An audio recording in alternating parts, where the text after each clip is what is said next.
Bom, ah, sejam bem-vindos, né? Bem-vindas, aqui a gente é a maioria mulher, né? Então, por favor, bem-vindas. E hoje, então, a gente está no nosso encontro do Ventre do Atlântico, da autora Fatou Diome, não sei se é assim que pronuncia, mas de Senegal, né? Ela é uma autora senegalesa. E damos início aí para a nossa conversa aí sobre esse livro que, até o momento, é o dono do meu coração, da temporada, assim, desse ciclo do clube. Como eu já confessei aqui para alguns dos colegas, eu estava nas páginas finais aqui, antes do clube começar, e aí eu descobri que estava tendo esse problema aí. Então, fiquem à vontade, claro, para mim, né? Vão comentar aí o final, provavelmente, mas eu ainda não sei. E aí eu já quero comentar, assim, o quanto que para mim foi uma leitura... Eu gosto muito dessa leitura de trazer, dela ser tão fina, assim, tão sofisticada com o uso das palavras e com as metáforas. É assim, praticamente grifando cada parágrafo com uma metáfora diferente, assim. E eu gostei muito dessa escritora, da maneira como ela se coloca, da visão que ela tem, muito contundente e muito crua. E aí eu não sei, inclusive, se vocês chegaram a ver os vídeos, porque até postei no Discord, né? Mas sei que vocês não estão por ali.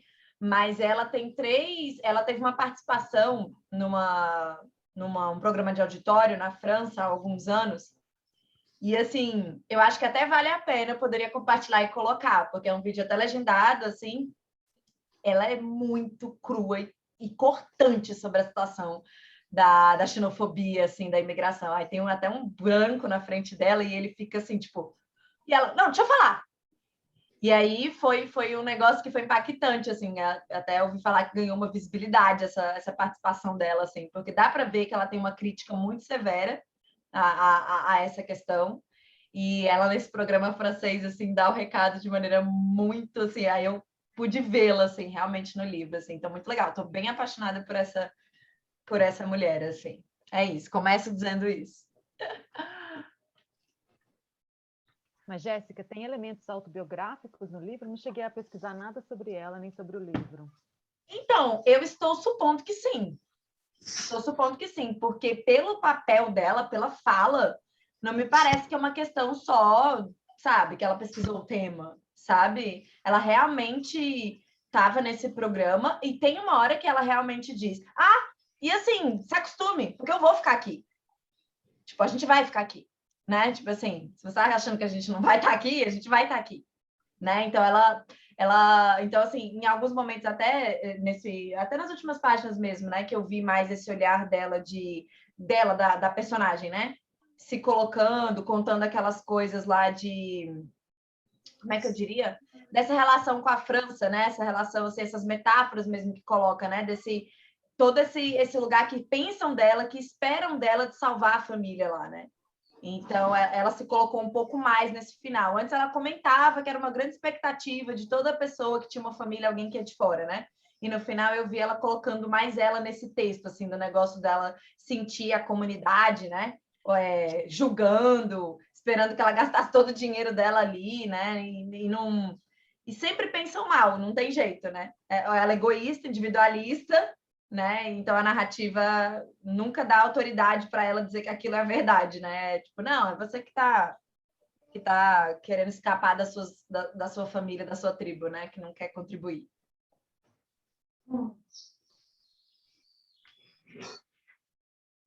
Eu não sei se ele é para ser autobiográfico, acho que talvez não, mas com certeza ele tem muito da história dela, né? Até porque ela é uma escritora, a personagem é uma escritora, ela sai do Senegal, vai para a França, acho que tem, com certeza tem muito a ver com a história dela, né?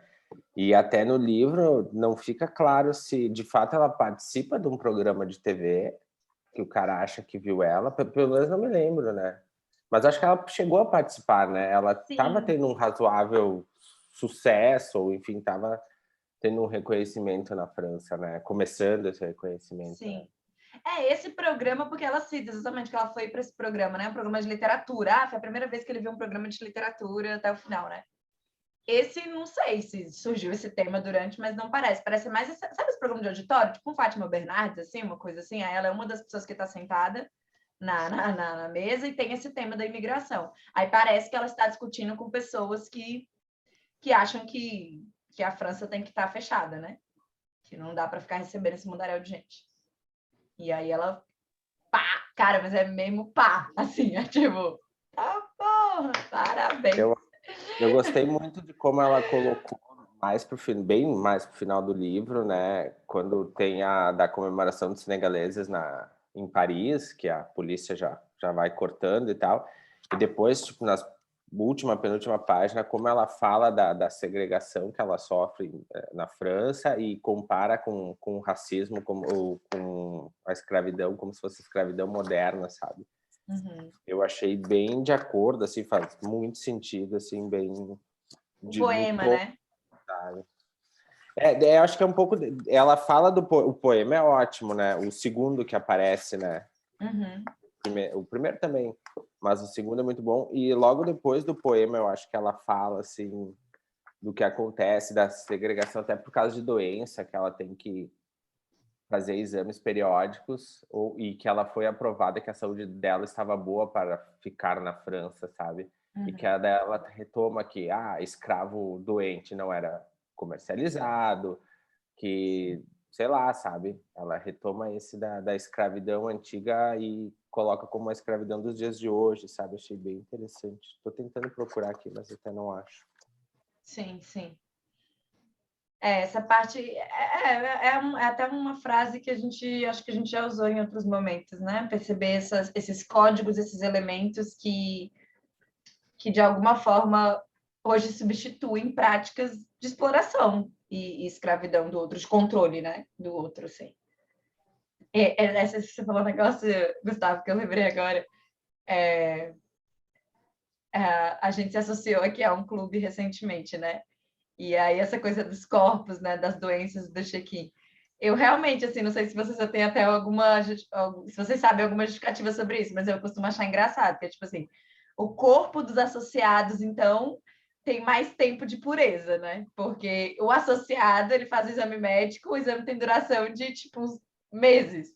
Agora, se é um convidado, e aí o convidado tá vindo junto fazer o exame, e se ele voltar na semana seguinte como convidado, ele praticamente sim, tem que fazer o exame de novo, porque o dele não está válido, o último exame que ele fez, né? O tempo de durar, ele tem que repetir o exame, até porque tem que pagar o exame, né? Aí eu fiquei até ontem, eu estava comentando isso, eu falei, gente, qual é a diferença, né? Se a médica viu, está dizendo liberado, do associado tem um prazo de duração muito maior, né? O do convidado tem que ser checado várias vezes, porque não é sócio. Aí eu lembrei disso que você falou agora da verificação nesse assunto do clube. Eu tô realmente querendo mostrar. Posso mostrar essa entrevista aqui? Eu não sei como é aqui no Zoom, na verdade, para a questão do som, né? Vamos ver se vocês vão conseguir ouvir o som. Como que funciona? Peraí.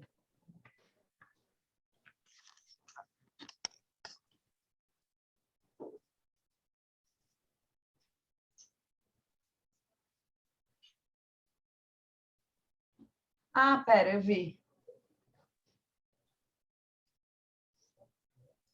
Pera, eu vi. A hora que eu cliquei, apareceu aqui. Share sound. Pronto.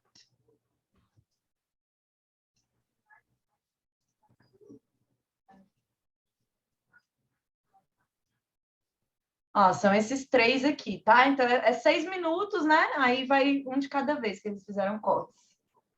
Aí tem a legenda aqui embaixo.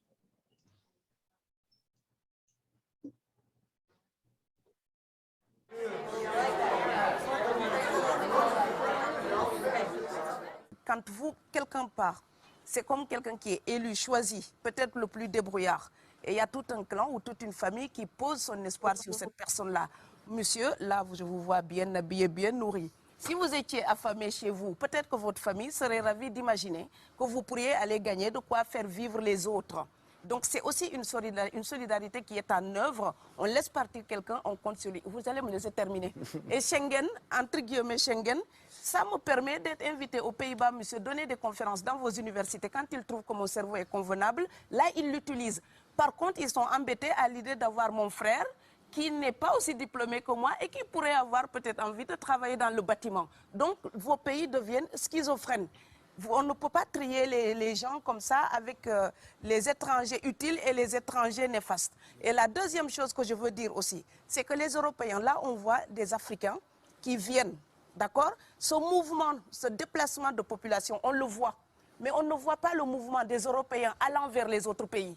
Alors celui-là, c'est le mouvement des puissants, ceux qui ont l'argent, ceux qui ont le bon passeport. Donc vous allez au Sénégal, vous allez au Mali, vous allez dans n'importe quel pays du monde, au Canada, aux États-Unis, partout où je vais, et je voyage tout le temps, je croise des Français, des Allemands, des Hollandais. Je les rencontre partout sur cette planète parce qu'ils ont le bon passeport. Donc, comme avec l'exotisme, l'Europe s'était arrogé le précepte unique, unilatéral, de l'exotisme. Les autres sont exotiques. Alors que pour quelqu'un de mon village, il n'y a rien de plus exotique que quelqu'un d'Amsterdam.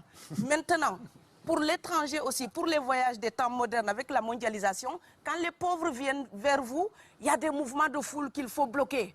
Mais quand vous, avec votre passeport et avec toutes les prétentions que cela donne, vous débarquez dans les pays du tiers-monde, là, vous êtes en terrain conquis. Donc, on voit les pauvres qui se déplacent, on ne voit pas les riches qui investissent dans nos pays. L'Afrique se développe en taux entre 5 et 10%. Ce n'est plus de la progression, c'est de la surchauffe. Sauf que quand des pays du tiers-monde se développent et qu'ils n'ont pas les moyens, pour gérer tout ça, il faut une ingénierie, il faut une formation, il faut des populations pour installer une démocratie. Là, cette surchauffe-là, vous avez besoin qu'on reste dominé pour servir de débouché à l'industrie européenne. Alors, il faut arrêter l'hypocrisie. On sera riches ensemble ou on va se noyer tous ensemble. Voilà.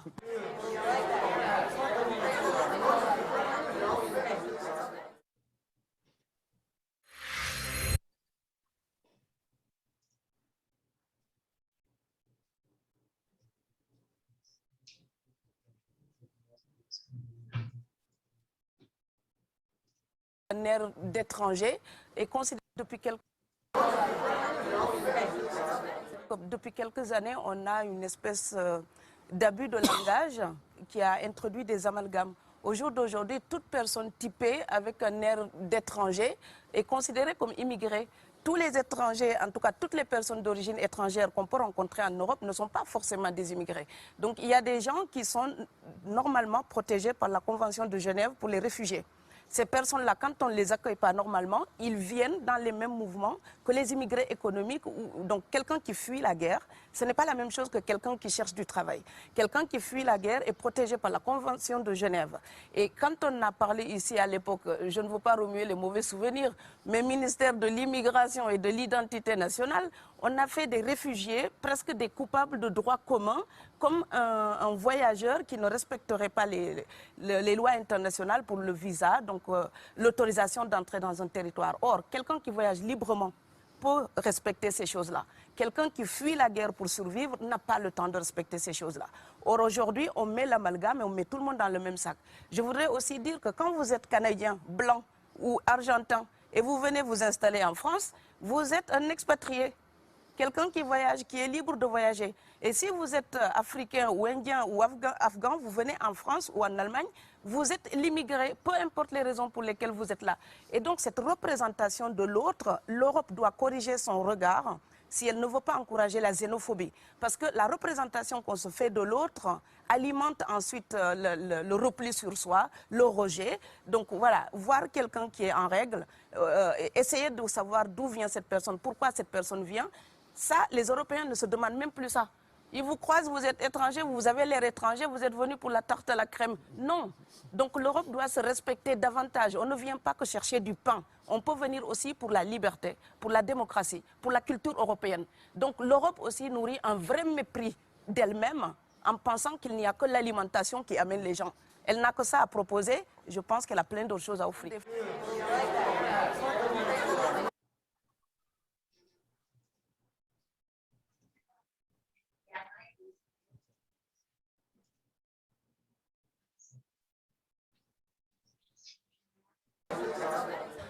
Dans un pays comme la France, par exemple, on sait que 40% du taux de natalité est assuré par des populations étrangères. C'est une réalité aussi. Donc maintenant, on est dans une situation où c'est ce que vous dites qui renforce l'extrémisme. Quand vous dites que l'immigration pose un problème, il faut aussi parler des avantages de l'immigration. Parce que moi, quand je travaille en France, je paye mes impôts ici. Donc, les étrangers qui sont là, il y a une partie qui peut travailler et envoyer au pays aidé. La majorité paye ses impôts, s'installe dans vos pays, enrichit vos pays. Donc, ce sont des citoyens productifs. Après, il faut voir, il y a une minorité qui vient, il y a des morts, certes. Mais je voulais souligner une chose. Le discours que vous avez, il est encore légitime tant que l'Afrique restera muette. Et moi, aujourd'hui, je voulais m'indigner pour le silence de l'Union africaine. Les gens là qui meurent sur les plages, et je mesure mes mots, si c'était des Blancs, la terre entière serait en train de trembler. Ce sont des Noirs et des Arabes. Alors eux, quand ils meurent, ça coûte moins cher. Ici, j'étais venue en 2008 et j'avais dit, l'Union européenne, avec ses flottes de guerre, avec son économie, je vous dis une chose, si on voulait attaquer nos pays ici en Occident, il y aurait des moyens de se défendre. Donc si on voulait sauver les gens dans l'Atlantique, dans la Méditerranée, on le ferait. Parce que les moyens qu'on a mis pour Frontex, on aurait pu les utiliser pour sauver les gens. Mais on attend qu'ils meurent d'abord. C'est à croire que le laisser mourir est même un outil dissuasif. Et je vais vous dire une chose, ça ne dissuade personne. Parce que quelqu'un qui part et qui envisage l'éventualité d'un échec, celui-là peut trouver le péril absurde et donc l'éviter. Mais celui qui part pour la survie, qui considère que la vie qu'il a à perdre ne vaut rien, eh bien celui-là, sa force est inouïe. Parce qu'il n'a pas peur de la mort. C'est exactement pourquoi il faut fermer des frontières complètement. Il faut sauver l'Afrique et sauver l'Europe. Vous ne pourrez pas rester comme des... Vous ne resterez pas comme des poissons rouges dans la forteresse européenne. La crise actuelle nous a démontré ça. Au jour d'aujourd'hui, l'Europe ne sera plus jamais épargnée tant qu'il y aura des conflits ailleurs dans le monde. L'Europe ne sera plus jamais opulente tant qu'il y aura des carences ailleurs dans le monde. On est dans une société de la mondialisation où un Indien gagne sa vie à Dakar, un Dakarois gagne sa vie à New York, un Gabonais gagne sa vie à Paris. Que ça vous plaise ou non, c'est irréversible. Alors trouvons une solution collective ou bien déménager d'Europe parce que j'ai l'intention de rester.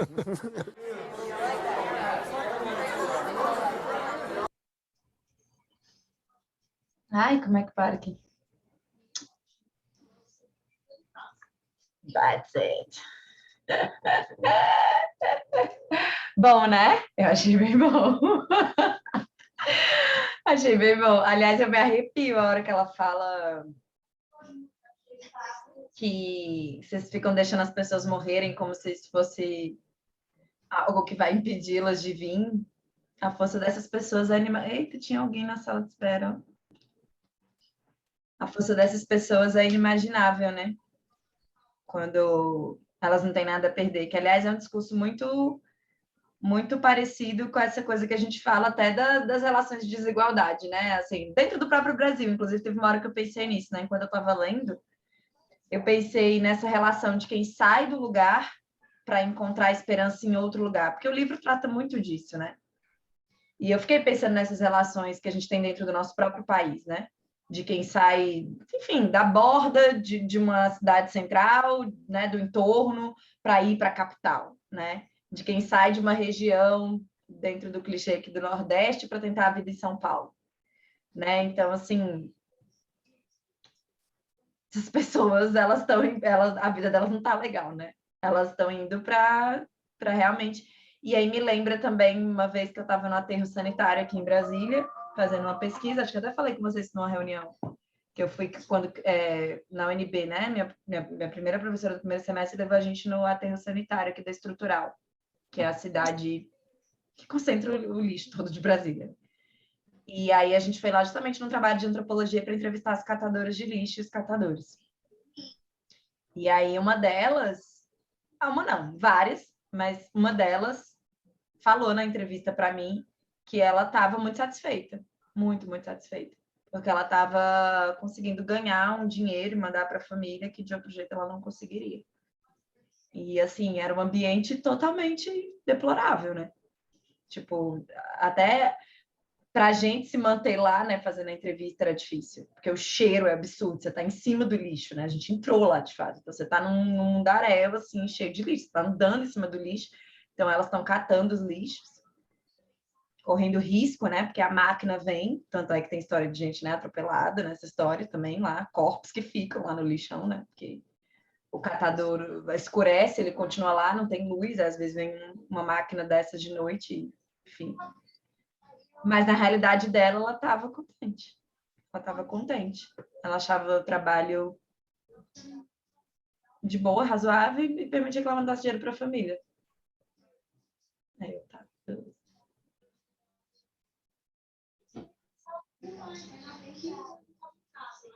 Tá fechado. A gente viu um pouco disso no livro, aquele rapaz, o cara da televisão, que ele trabalhava em subempregos, mas quando ele volta, toda vez que ele volta, ele já vinha como se fosse um milionário, assim. A diferença, a desigualdade é tão brutal, tão absurda, que mesmo trabalhando de qualquer coisa, né, nesses subempregos que ele tinha na França, na Europa, para a terra dele, aquilo era como ganhar na loteria. Por isso esse desejo implacável de migrar, né? Sim. Porque realmente a desigualdade é brutal.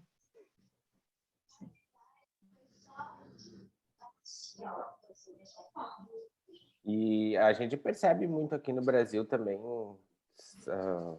no Nordeste, tem alguns lugares assim que tu sai um pouco do centro, vai para aquelas praias assim retiradas, são os paraísos, mas tu percebe que tipo a miséria é tipo que nem tu disse, é brutal, assim, tipo, coisa de que se a pessoa ganha R$10, ela passa 6 meses, assim, sabe? Uma coisa absurda, sabe? A diferença é muito grande, muito grande. E aí acontece que vai alimentando esses sonhos, porque, na verdade, a pessoa, ela percebe que nem uma comunidade que a gente conhecia no Alagoas, tipo, a única forma era, tipo, ou ganhar na loteria, que daí eles não conseguiam, porque eles não tinham nem como jogar, ou ter esse sonho, que nem eles têm do futebol, sabe? Porque tu não consegue visualizar, vou estudar, tá, não vou ganhar na loteria, mas vou ter uma profissão e vou, enfim, ter um mínimo, sabe? Porque é muita miséria, assim, é realmente muita miséria, é muito diferente do que a gente é acostumado a viver, sabe? E aí a gente fica se perguntando, mas como pode, né? Tipo, não que a minha vida valha para mim, né? E para 10, 20 pessoas da minha família, mas, tipo, tem gente que a vida realmente não vale nada, né? Para ninguém. Tipo, que nem ela disse, as pessoas vão morrendo, vão chegando aqui na Europa, 10 morrem, outro dia mais 15 morre, tipo, ninguém tá nem aí, sabe? E, de repente, uma pessoa que morra, né? Causa um estardalhaço, não sei, eu fico pensando, né, como é que pode a gente ter ficado assim, sabe? Como uns valem tanto e outros tão pouco, assim, né? Sim. Vai falar, César? Não, na humanidade que a gente leu para outro grupo, tem uma parte, eu não sei que pensador que era, que pesquisador que era, não é porque estava tendo um problema de fome muito grave, não sei se foi na Etiópia, qual país que era, não me lembro, desculpa. Mas ele fala, perguntaram para ele se os Estados Unidos deviam mandar ajuda econômica para aquelas crianças que estavam com fome. Ele fala, não, terminantemente não, porque você alimenta eles vão ter mais filhos e aí isso não acaba nunca, né? E eu fiquei assim, absolutamente chocada com isso que ele falou, porque era uma pessoa assim, muito influente, sabe? E hoje em dia isso é impensável, ninguém falaria, né? Quer dizer, não sei, as coisas estão mudando tanto, né? Mas eu fiquei, gente, porque realmente as vidas, né, existem quase que uma escala, né, de valores nas vidas, como ela disse, a questão da... Se eu venho para cá, eu tenho estudo e eu tenho algo para oferecer na parte acadêmica, ok, mas se eu vou trabalhar na construção civil, então não. Né? Sim.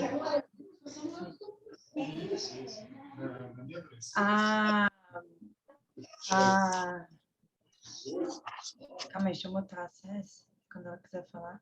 Tá, Cécia, eu te mutei aí, quando você quiser falar, você clica no microfone, tá bom? Que tava dando para escutar o Pablinho de fundo. Aí, o seguinte, assim, eu vejo também, primeiro, sim, né? Tem as vidas que importam e as vidas que não importam.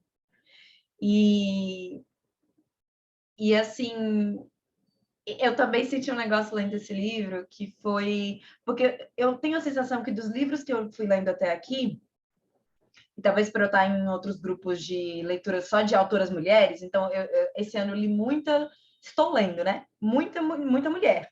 Então, muita coisa da perspectiva da mulher. E eu senti nesse livro um diferencial em relação a isso, assim, que foi... Eu sei que ela também tinha o peso, né, de trazer coisas legais para a família, né? Mas para mim ficou muito forte, assim, o peso em cima desses homens de proverem, de realmente serem os caras, de darem conta, de vencerem na vida, de sustentar todo mundo, de tipo assim, exatamente como a mulher não tem valor nessa lógica, porque ela que vai para outra família, né? Então, o homem, ele que é visto como continuidade para cuidar, para salvar, para agregar sua própria família, né? Como a mulher está nesse lugar de objeto ali,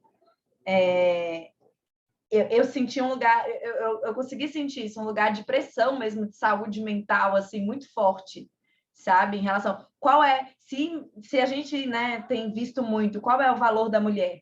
Né? O valor da mulher é ser bonita, saber cozinhar, saber não sei o quê. Essa lógica, qual é o valor do cara? Ele tem que prover, se ele não prover, ele não serve, né? Ele tem que ter dinheiro. Se ele não tiver dinheiro para alimentar a mulher, enfim, ele não serve, né? E eu acho que a gente fala até pouco disso, né? Desse lugar, porque sempre é um lugar que é visto mais no lugar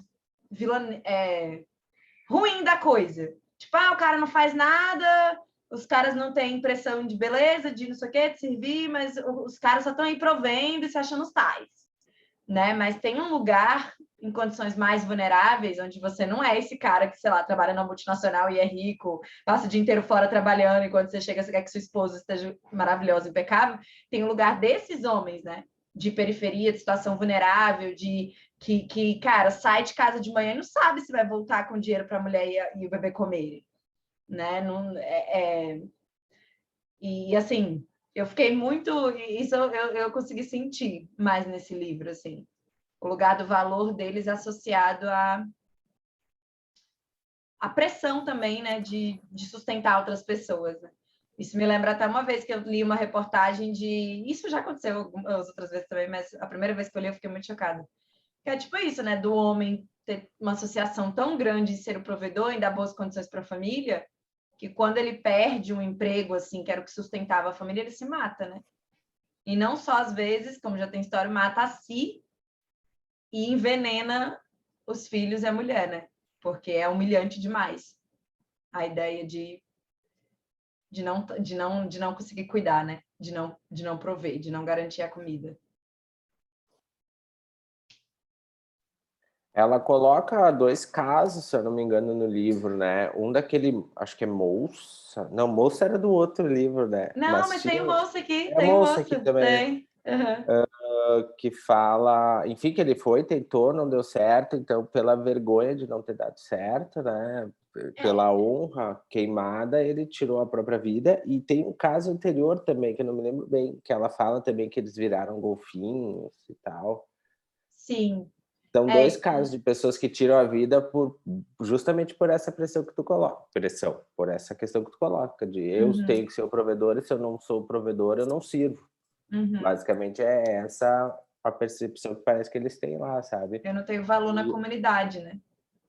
E assim, me chamou muita atenção, que às vezes a gente não se dá conta, mas eles são muçulmanos, né? Sim.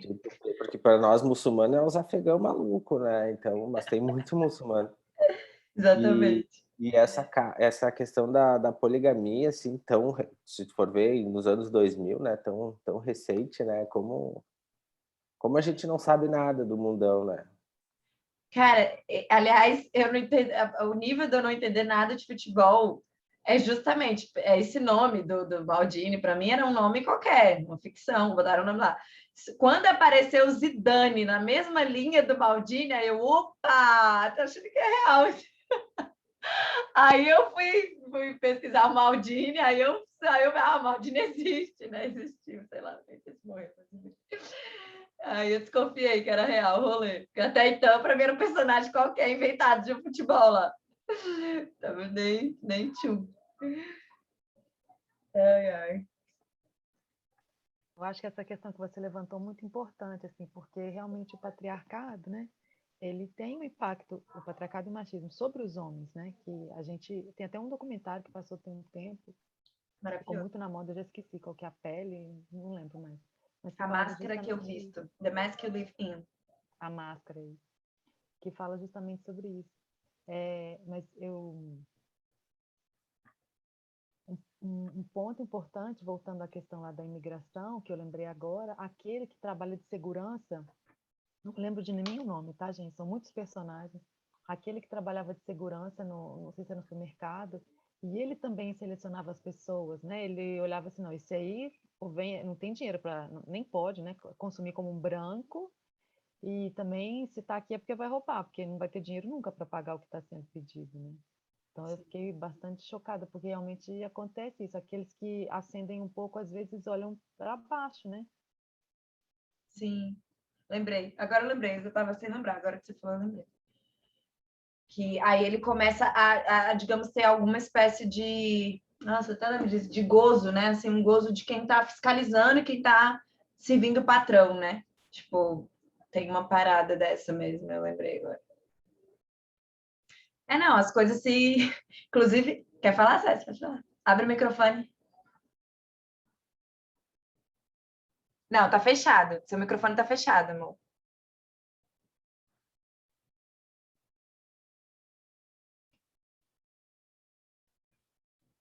Tá fechado, ainda tá fechado. Quando você clica nele, clica no microfone aí para tirar o tracinho. Que ele estava. Pronto. Tá. Não, era só para dizer que aquele personagem é o Homem de Barbês. Aquele cara que tem várias coisas. Ele é banguela, falta os 2 dentes da frente, que ele levou aquele murro. Lembra? Mas ele próprio é o Homem de Barbês da história de segurança? Exatamente, ele começa trabalhando, carregando e descarregando caixotes no mercado de verduras, legumes, e vai evoluindo. E ele começa a malhar muito e tudo, e começa a criar aquele perfil de um cara da área de segurança. E aí ele ascende, né? Sim. Tá, aquele nível passa a ser um cara que vai trabalhar uniformizado, que vai ter um emprego estável. Então, ele faz essa evolução, esse Homem de Barbês, que é o cara também da televisão que todos assistem, aquela televisão ruizinha que ele bota no... Sim, Isso daí eu associei ele nesse lugar mesmo. Estou procurando ele aqui. só conta a parte boa, né? De viver na Europa, né? Ele não conta. Isso mesmo. O pão que o diabo amassou, coitado. Sim. Ele se atém a isso. Tem esse contraponto, né? Entre o professor e o Homem de Barbês e o velho pescador, né? Tem sempre Isso, tem. É que, na verdade, entrando um pouco na história, o professor era apaixonado pela moça, Sim. que era filha do pescador, que prometeu para o Barbês, né? Sim. Isso. Então, tem esse rolo. E eu queria entrar, porque tem a pior cena do livro. Horrível. Né? Quando não sei que ele estava com uma sacola na mão, eu pensei, puta, foi. Já foi e tal, é isso, eu li, é só o livro, tudo bem, né? Vamos seguir. Mas como, na verdade, a história dela, que parece que até acho que se repetiu um pouco também com a personagem principal, né? Porque a personagem principal também aconteceu de um... Não sei, não lembro o que aconteceu com a mãe dela. Ela só teve ela fora do casamento, né? Com alguém que ela... Sim, teve uma tensão mesmo. A mãe dela sumiu, daí a mãe dela casou, foi para a família do marido, e ela ficou só com a avó, né? Isso, aí a mãe dela não tinha uma boa relação com ela. A mãe dela negava, né? A mãe dela ela lembrava para a mãe dela que ela significava algo muito ruim, né? Então foi a avó que acolheu. E essa outra moça que era apaixonada pelo professor, ela simplesmente some, né? De vergonha, de não poder suportar esse peso da comunidade, né? Porque eles são tipo super conservadores, né? Mas conservador reacionário, assim, sabe? E muito muito ela ia ser morta também, né? A Sharia, ela ia ser morta. Também. E então que eu percebo assim que esse conservadorismo meio reacionário deles vem muito também do desconhecimento, né? Como eles não conheciam nada já fora daquela ilha, ainda é interessante porque eles realmente estão numa ilha, né? Então, tipo, é mais fechado ainda, né? Eles só veem aquilo e o pouco que chega, e o que chega super deturpado. Porque daí chega um cara que vem da França que poderia falar a real, poxa, eu trabalho assim, assim, assado, é difícil a vida, né? Mas como lá em euro, chego aqui, tô bem. Não, conta uma história, né? Então eles vão vivendo de história bonita em história bonita, assim, e que na verdade não é real, né? Assim, mas pensando nas referências de cada cultura, né? A gente é muito assim nesse esquema dos Estados Unidos, né? Tipo assim, hoje eu acho que eu nem sinto muito porque, né, na última década, digamos, eu estou mais nesse mundinho aqui, nossa, era tipo isso, mas ensino médio, educação básica, é tudo Estados, assim, que eu vivi, né? Era tudo o intercâmbio, Estados Unidos nossa, eu cresci com um lugar de referência que quem ia para os Estados Unidos ia vencer. Era, inclusive, saber inglês, né? Era tipo assim. Eu acho que hoje ainda tem, assim, claro, eu acho que hoje ainda tem inclusive, comentários de Disney por aí, né? Mas eu estou um pouco mais afastada disso, mas eu sei que para o Brasil a nossa questão é Estados Unidos, né? Quem volta com a grana e tal, não sei o quê, manda dinheiro para a família, se dá bem, né? Não sei o quê. Eu vejo isso, inclusive, que a situação que eu tenho, por exemplo, a gente leu lá no Fundo do Poço, né? Da Bucha Mecheta. Não, no Fundo do Poço, que a gente leu, você está dando segunda classe, Fundo do Poço, né? A gente. Aí lá é Reino Unido, né? Aqui é França, né? E ok, a gente é Estados Unidos, né? Inclusive, eu li também naquele outro clube que eu comento, África em Livros, o cara do Mali. Mali era Estados Unidos. Era tipo toda a cultura lá, ele foi, deu nos Estados Unidos, trabalhou que nem um louco, desvairado, assim, sinistro. Mas mas era top, sempre top, né? A esposa, aquele, ai, vou para os Estados Unidos, né, e tal. Inclusive tem isso também nessa história da poligamia, as esposas que ficam em cada local, né? E a que fica na África super esperando o dia que ela vai ascender, né? E não rola.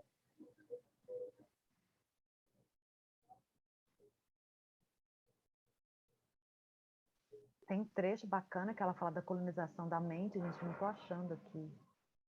Eu acho. Essa dos músculos aqui eu achei, né? Que é forte como um mastodonte, exercitava os músculos e focava em empregos mais específicos. Dócil como um cordeiro, as mandíbulas quadradas logo lhe esboçaram um perfil de segurança. Não sei quem estava levando quem, mas como um cão de ataque, cada um na sua extremidade da mesma guia, andava pelas áreas escuras com marcas de óleo até receber o primeiro bom dia Mamadou, que sinalizava o fim de seu turno. Não se chamava Mamadou, mas todos... Não é essa parte. É isso mesmo. Porque depois ele vai para o mercado. Mas essa parte também é interessante, né? Que o estrangeiro tem sempre um nome, igual, tipo, a gente fala que todo português é Manuel, né? Então, lá na França, todo cara africano dessa parte é Mamadou. Então, Mamadou. é um racismo que é aquele racismo velado, né? Quer dizer, não chega a ser velado, mas não é aquele racismo de... Sim, mas tá lá, o racismo tá lá. Sim. E aqui, para vingar-se da frustração, farejava o ladrão entre os irmãos da rota de imigração, que considerava arrogantes o suficiente para fazer compras como os brancos, ou muito pobres para serem honestos. Várias vezes suas garras de falcão agarraram uma presa magrebina ou africana, caindo assim nas graças do chefe. Super rola, né? Aliás, esse tema me lembra o tema da semana, né? Que é o elitismo da Beyoncé. Ai, gente, olha essa história aí, deu pano pra manga, né? Mas deixa eu procurar aqui. Não ouvi nada da Beyoncé. Não, menino do céu, tá um fanfuduço aí, porque ela... Aquele diamante da Tiffany, não tem aquela marca de diamante Tiffany? Aí eles têm um diamante cabuloso, sagrado, que custa 30 milhões, que eles um dia, né, quando estavam explorando aí a África, colheram esse diamante, e esse diamante só foi usado, sei lá, 5 vezes na vida, desde que ele foi resgatado. Ele fica num cofre da Tiffany, entendeu? Então, uma mulher X usou, a Lady Gaga usou no evento, e, pasme, Beyoncé usou essa semana no ensaio fotográfico com Jay-Z. Aí saiu várias matérias, tipo, a primeira mulher negra a usar o diamante da Tiffany. E aí começaram a sair críticas nesse sentido, né? Primeiro que o diamante é um símbolo de opressão e exploração escrotaço de mineração lá na África, e que a Beyoncé, quer queira ou quer não, ainda como Porque, por um lado, era tipo, primeira mulher negra, negros no poder, que maravilha, ela chegou lá e tal, toda essa parte, mas tinha a parte do tipo assim, ela replicando o opressor. Ela assumindo o lugar da opressor, ela assumindo os lugares de poder. Ninguém quer falar sobre isso, ninguém quer admitir, mas ela faz parte da elite branca, assim, que, tipo, domina o mundo, explora o mundo, e lá, entendeu? Aí teve de todas as frentes, né? Teve tanto gente dizendo, vocês que não aguentam ver uma mulher no poder, não aguentam ver uma mulher brilhando, na hora que uma mulher pega o diamante da Tiffany, negra, aí é o problema, né? Então, teve várias coisas dessas. E a última que eu vi foi uma matéria ontem dela, tipo, Beyoncé descobre, tipo assim, pelas críticas que ela recebeu, que ela não sabia da história escravagista por trás do diamante, assim. Ela não tinha esse contexto. Então, tipo assim, Beyoncé está super chateada ou irritada, não sei o quê, com o fato de ter, tipo, descoberto, entendeu? Que ela estava usando algo muito tenso. Ela não sabia. Aí eu bem parecidíssimo com o que aconteceu com a Djamila aqui, né? Tipo, basicamente a mesma história, né? Troca um pouquinho só os atores. Assim. É que ela foi pegar uma bolsa, né? Bolsa da Porque ela tá fazendo propaganda da Prada. Da Prada, foi. E aí aconteceu, tipo, ela foi super criticada e tal, sabe? Então foi... Até a gente acabou discutindo em 2 grupos aí um pouco do assunto. Tá tenso. Eu não tenho resposta para nada disso, porque, sinceramente, eu acho pontos muito polêmicos. Eu só olho para um lado, olho para o outro e fico, tá bom. Eu não me... Aqui.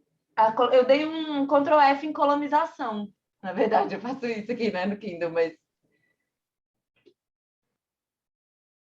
Quando você não sei...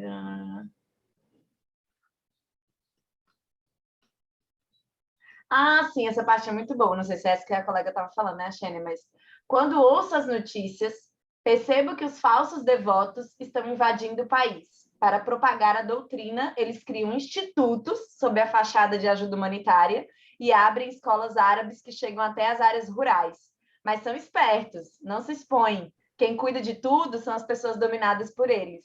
Como é evidente, o Estado não veria uma malícia nisso e usa esses avanços como pretexto para se isentar da responsabilidade dele próprio resolver os problemas. Foi assim com a colonização e quando acordarmos vai ser tarde demais porque o estrago será irreversível. É muito bom essa parte. Inclusive, a falta do Estado, né? O Estado não chega, não consegue chegar e tipo, a gente tem nossa versão, assim, aqui do Brasil bem clara das igrejas evangélicas, principalmente, sabe? Que tem um papel ótimo e tem um papel péssimo, assim, de uma catequização cega, assim, né? Mas é quem chega. É justamente isso, é quem chega no estômago, né? E por isso que a gente não pode culpar o popular, a pessoa, né? Porque é o mesmo caso das milícias, né? É eles que ocupam o espaço que o Estado não ocupa, né? Sim, sim. Mas... Pode falar. Foi legal isso daí da colonização, mas eu acho que não era desse aí que a Xênia estava falando, não. Era da colonização mental. Ela falou que eles agora são colonizados mentais, nesse sentido, justamente. Sim. De ainda querer tudo da França, vibrar loucamente com as vitórias da França. Não sei se vocês viram alguns vídeos, todo mundo fica vendo vídeos sobre o país quando a gente está lendo, né? E eu vi um muito interessante sobre justamente a forma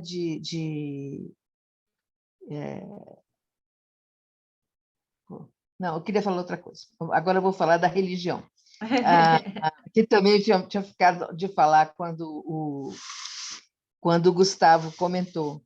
É que realmente isso a gente pensar que o islamismo do Senegal é leve comparativamente. As mulheres não usam burca, as mulheres usam seus turbantes, seus vestidos decotados, normal, as pessoas dançam, as mulheres têm espaço nas cidades. As cidades não são desertos de mulheres, como, por exemplo, no Marrocos, que você não vê uma mulher na rua.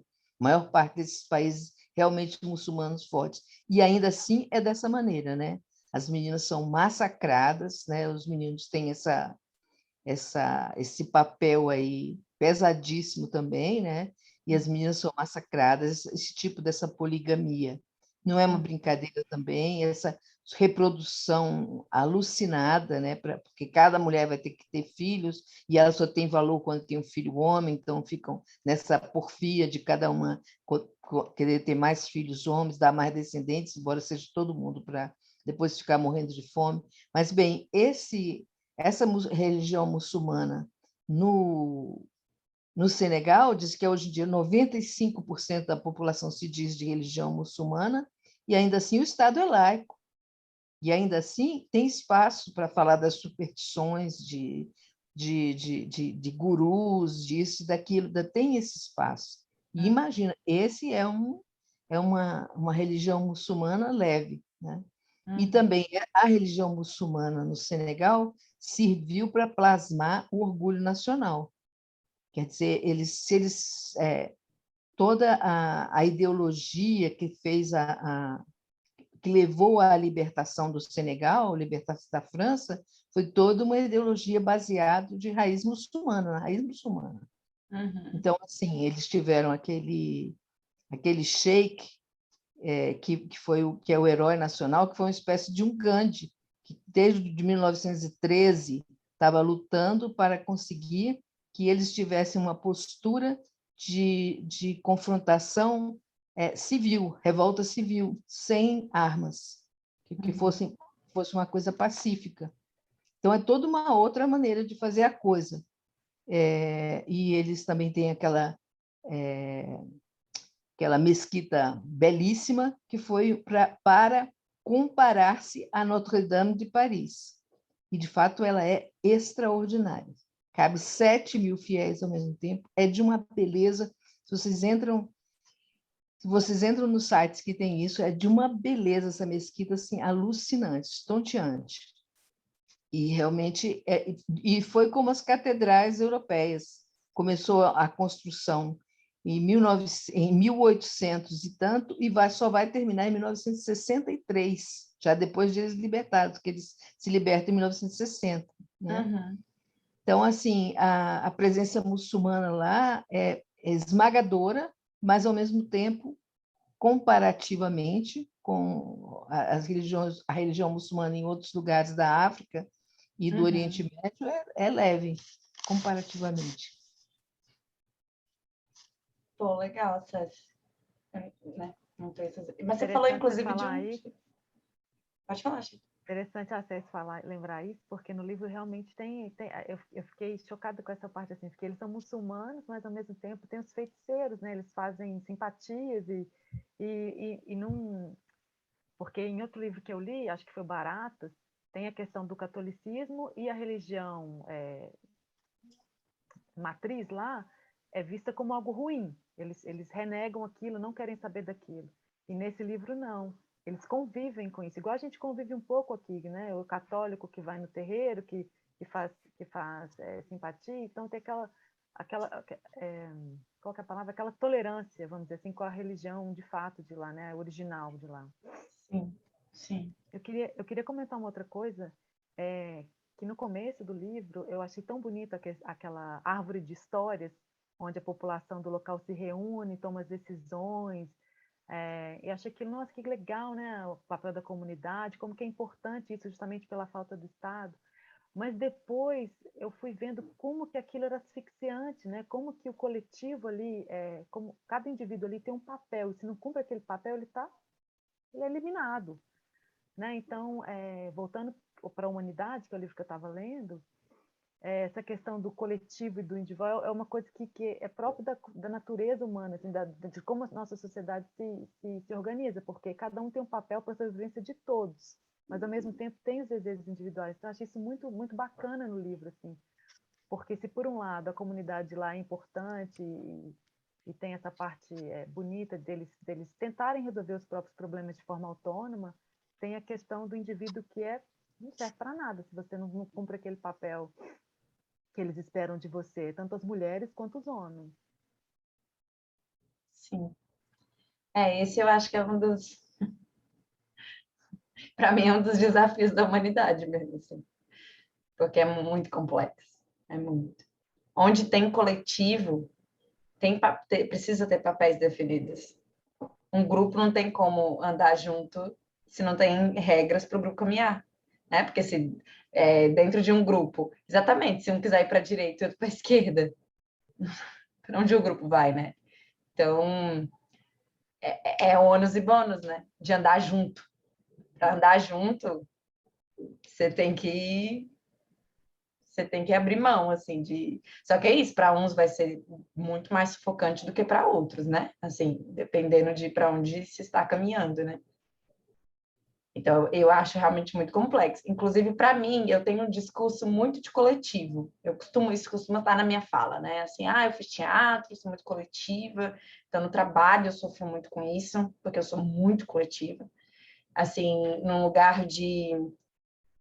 Eu não tenho a referência de cada um por si, foda-se, saber da vida do outro, ou é algo ruim. É tipo assim, para mim é exatamente. Eu não consigo raciocinar, tipo assim, fulano entrou de licença, fulano tá doente, fulano tá de atestado, e isso não vai impactar em nada na minha vida? Claro que vai, porque se ele não tá aqui, eu tenho que cuidar das minhas coisas, provavelmente eu vou ter que cobrir, provavelmente não sei o quê. E as pessoas fingem que não importa. Isso eu acho muito louco. Juro pra você, eu acho muito louco. Porque, tipo assim, várias vezes minha coordenadora. Porque até falam que isso é gestão, né? Mas é isso, você vira pra coordenadora e fala.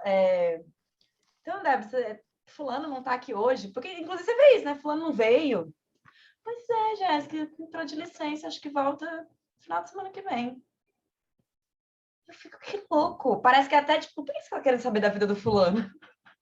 Só que não é disso, é tipo, como assim? Se a gente tem um grupo, tem um papel, tem objetivos a serem cumpridos, não é assim, não é, sabe? Assim, para mim é muito estranho, assim. Mas aí, ao mesmo tempo, eu vejo, né? Tem as pessoas que realmente vão achar muito, muito absurdo, assim, não poderem ter toda a privacidade do mundo para fazer o que quiserem, do jeito que querem, como bem entendem, não sei o que você tem a ver com isso. E eu não vejo, assim, realmente eu não vejo. Que para mim tá no macro também, confesso, né? Que é aquela história de uma vez. Eu não sei se foi nesse clube que uma vez eu falei. Eu tenho para mim que quando a gente fica falando o tempo inteiro de exploração, de capitalismo, das relações de poder, a gente muitas vezes não quer falar de algo tabu, eu acho, que é assim, eu vivo a minha vida, supostamente não estou explorando ninguém. Não sou dona de uma máquina de produção com vários operários, pago só um salário mínimo para eles, que não mexeria nem nada. Eu vivo minha vida, recebo meu salário, eu leio meus livros, vou, né? Vejo meu Netflix, eu tenho uma vida privilegiada, que eu quero dizer, eu tenho tempo para fazer uma série de coisas. Aí, assim, isso só é possível porque tem um entregador do iFood e tem um padeiro na padaria acordando 5 da manhã para fazer meu pão, para fazer minha comida, para eu descer de self-service e não cozinhar. E aí, muitas vezes, eu acho isso, que não falar disso é o polêmico. Porque quando a gente está falando de uma sociedade inteira que não tem exploração, que esse padeiro, que esse cara da iFood, que o cara do ônibus, que é o motorista do ônibus, vai me levar para algum lugar, ou do Uber, enfim, que ele tem o direito de fazer outras coisas, que ele pode fazer outras coisas e não me locomover por aí, não me alimentar e não fazer a minha roupa, a gente está falando do quê? Se é para todo mundo ter direito a passar dias tranquilo lendo livros, fazendo o que quer, viajando e curtindo, é porque tem alguém fazendo sua comida, é porque tem alguém te transportando, é porque tem alguém que fez sua roupa, é porque, sabe, é assim. Eu sempre acho muito complexo, porque falar disso para mim é assumir, então, que cada um, se quer mesmo viver numa sociedade sem exploração, então cada um precisa cuidar disso tudo que eu acabei de falar. Você tem que ser responsável por tudo isso, da limpeza, tudo. É só porque tem uma legião de pessoas vulneráveis né, que podem estar fazendo isso, que estão sustentando aqui quem vive vidas intelectuais, assim, sabe? Tipo, eu acho complexo. Acho bem complexo. Que é muito o que ela falou, aliás, na entrevista, né? Há um interesse de ter pessoas servindo. Há um interesse. Vai dar educação e todo mundo vai fazer o quê? Todo mundo vai ser... Ok, vai estar na padaria fazendo seu pão, estar no caixa do mercado. Quem? Pode falar, Zé. Inclusive reproduzindo, né? Como ela falou, 40% da taxa de natalidade é de imigrantes, porque realmente esse é um problema muito grande da Europa, né? Que eles conseguiram fazer um planejamento tão eficaz, tão eficaz, tão eficaz, que hoje em dia a taxa de crescimento em vários países é zero, e quem está reproduzindo é o imigrante, né? Então, até isso, até essa reprodução, e como ela falou também, uma maioria trabalha pagando impostos, né? E não é para não falar que recebendo salários que os franceses não aceitariam receber se estivessem fazendo aquelas tarefas, que não fazem mais, só quem faz são imigrantes, né? Começando do catar cocô de cachorro nas ruas de Paris, né? A mover máquinas em espaços de construção civil, né? E por aí vai. Então, as mulheres, ela mesma, uma escritora pode estar fazendo trabalho de empregada doméstica, que é o que resta para ela, porque não dá para disputar no mercado de trabalho uma coisa mais acima, né? Um trabalho, nem que fosse digitador, isso aqui, tudo isso é difícil no mercado europeu, porque realmente qualquer coisa é visto como tomando nossos empregos, tomando o emprego dos nossos filhos. Então, só se forem tarefas muito, muito vis, muito inferiores, é que fique à vontade para fazer, né? E seja explorado à vontade por empregadores inescrupulosos que estão abusando disso. Então, ela fala assim, é uma massa de gente que está ali para cumprir um papel muito importante. Então, não vamos fingir que o imigrante é só um problema para vocês. O imigrante é um problema quando ele começa a chegar em massa muito grande, né? O imigrante é um problema quando ele tem demais de não qualificado acima do que o mercado consegue absorver. Realmente é isso aí, né? Que é isso, por exemplo, quando eu pensei agora no que você falou, eu pensei nisso, né? Nesse excesso que a gente tem, por exemplo, em alguns períodos que a gente vê na rua, né? A pessoa que veio tentar a vida na capital, várias delas nos serviram e nos atendem, né? Tipo assim, porque ela arranja emprego justamente para ser o caixa, para ser o motorista, para ser não sei o quê, para fazer o pão, né? Para ser o entregador e tal. Aquelas que não conseguem, né? Aí elas estão na rua pedindo dinheiro, pedindo esmola, né? Elas não conseguiram, ou seja, o mercado não absorveu. Aí elas são um problema. Fulano vem lá do Nordeste, fica aqui emporcalhando nossa cidade, né? Tipo assim, esses absurdos. Só que é isso, você tá o tempo inteiro. Essas pessoas, as que foram empregadas, estão sendo super interessantes para você, né? Para você viver sua vida. Sendo bem marxista, né? Isso aí é o indispensável exército proletário de reserva, né? Os proletários, né, reproduzem um monte, uma parte morre, paciência, né? Morre cedo, a outra parte fica por aí para tornar a oferta de empregos maior do que a demanda e assim tornar barata a mão de obra, né? Que é a principal forma de lucro, que é a exploração do trabalho. Isso daí está reproduzido no nível da imigração e fora dele, né? Sempre chora. Ai. Eu acredito que nem a Jéssica falou, eu concordo parcialmente com ela. Eu só acho que, na verdade, o problema não é as pessoas, enfim, terem profissões que a gente acha inferiores. A questão é que essa profissão inferior tem que dar o mínimo para ela, né? Porque, querendo ou não, sempre vai ter gente disposta a ler mais e gente disposta a trabalhar à força, sei lá. Então, vai ter sempre características de pessoas assim. Eu acho que só a gente tem que trabalhar para ter um mínimo, né? Não é, por exemplo, iFood, essas coisas. Eu acabo quase nunca pedindo, sabe? Porque eu acho meio exploratório, assim, as pessoas assim, fazerem milhões de entregas para sobrar um troco no final do mês e ainda assim agora com a gasolina, meu Deus do céu, sei lá, sabe? Então a gente evita, sabe, o que a gente acha que vai explorar. Tipo, não vou nas lojas da Havan, do louco da Havan, sabe? Não vou, nunca fui, não quero ir, assim, e não vou. Aquele outro maluco do hambúrguer do Madeiro, também não vou, sabe? O que eu acho que é exploratório, assim, eu evito.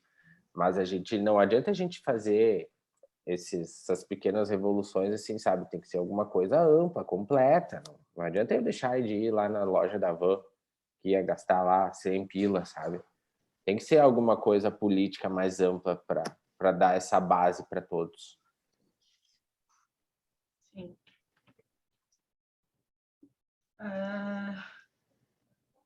Não, quando eu digo, assim, é porque para mim não é nenhuma questão da gente desvalorizar essas profissões, porque eu particularmente não desvalorizo. Assim, eu realmente tenho 100% de consciência de que a vida que eu levo está conectada e dependente dessas pessoas. Então, eu realmente as valorizo muito. Tipo, eu enxergo elas, eu falo com elas, sabe? Eu as vejo, que é diferente de, aliás, boa parte da população que nem sequer as enxerga, né? Tipo assim, eu as vejo, elas têm nome, né? Elas têm, inclusive, Cécia, que é uma referência para mim disso, porque eu já falei aqui, né? Ela é a avó do meu filho, e das vezes que eu convivia com a Cécia, era tipo assim, lugares que ela frequenta muito, cara, dela saber quem tá atendendo ela, saber o caixa, ela ajudar essas pessoas, ela saber a história da vida dessas pessoas, as pessoas existem, sabe? Então, assim, não é nenhuma questão dessa, é porque, na verdade, eu vejo que é uma cultura. A cultura valoriza certas coisas. E isso sempre vai acontecer. Se a gente sai da lógica da cidade, aí a gente vai ter isso. A gente pensando meio biologicamente, né? A gente é um bicho que precisa sobreviver. Desde a hora que a gente nasce, a gente está vinculado a alguém, né? Se, inclusive, não cuidarem de um bebê, ele morre, né? Porque ele é muito dependente. E aí, à medida do tempo, a gente vai sobrevivendo de acordo com o que falam pra gente. Ó, filho, para você sobreviver nessa sociedade, você tem que estudar, certo? Agora, numa sociedade que não está voltada para o estudo, digamos, você vai dizer para a mulher, ó, filha, para você sobreviver, você tem que aprender a cozinhar, porque você precisa de um marido. E da mesma forma vão dizer para um homem, vai para a roça capinar, porque você precisa arar a terra e cuidar de sua família. É assim que você vai sobreviver aqui. Então, assim, eu acho que os comandos que uma cultura dá, eles sempre vão existir. Sempre vai ter comandos de quem colocou a pessoa no mundo.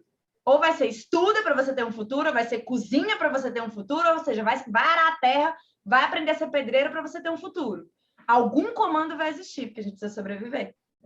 Só que aí, isso vai estar sempre incrustado no que a cultura alimenta, né? Qual é o local.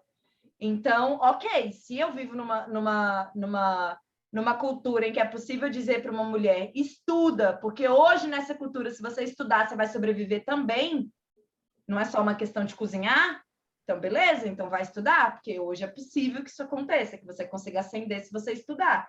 Houve um tempo que esse discurso não adiantava nada. Inclusive, às vezes a menina até era morta depois, porque ela abriu um livro e era proibido mulheres estudarem. Então, esse comando não era legal para ela, em tese, sabe? Tipo assim, então é isso que eu vejo, assim, a gente tem comandos de sobrevivência, né? Então, dependendo da cultura que a gente nasce, uma vez até minha irmã falou isso, né? Por exemplo, uma criança que vive num lugar de qualidade de vida razoável, o comando, se a gente vê ela mexendo com alguma coisa digamos, de parede, de pedra, sei lá, de construção, a gente vai dizer, filho, estuda para ser engenheiro, né? Porque essa é a referência, engenheiro, né? Agora, para essa mesma criança que está mexendo com tijolo, com pedra na periferia, vai ser, nossa, meu filho vai ser pedreiro. Olha que maravilha. Né? Então, assim, a gente é contornado pelas narrativas e pelas palavras que nos dão. E a gente vai obedecendo os comandos dentro da nossa cultura de que é possível sobreviver.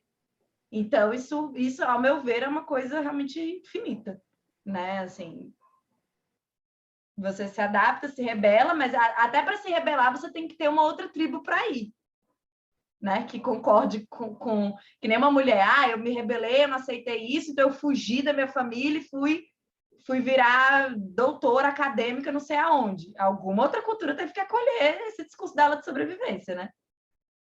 Senão também não tem para onde fugir. E aí por isso que eu acho que é muito complexo, né? Porque em tese, a sensação que eu tenho que o tempo inteiro está falando de sobrevivência. Porque até um pai e uma mãe que botam um filho no mundo e falam, esse é o comando para você sobreviver, por trás dele é também esse o comando até para que eu sobreviva no futuro, né? Porque a gente está conectado. Então, se você vai ser um bom cidadão para a nossa comunidade, eu vou ser um idoso resguardado no final da minha vida, quando eu não tiver condições mais. Porque ou você vai ter dinheiro, ou você vai estar aqui, presente, cuidando de mim, me dando o que comer. Porque, né? E aí eu acho que é essa crítica do individualismo e do capitalismo, porque como a nossa sociedade é calculada pelo dinheiro, você perde as amarras. A partir do momento que você tem dinheiro suficiente para não depender de ninguém, foda-se o que seu filho está fazendo, o que sua filha está fazendo. É como se você conseguisse imaginar que, tipo assim, até o final da minha vida, não interessa o que ninguém está fazendo. Eu tenho dinheiro suficiente para comprar o que for, assim. Então, você se desliga do outro. Você não precisa mais exercer a habilidade de depender de alguém, né? Não...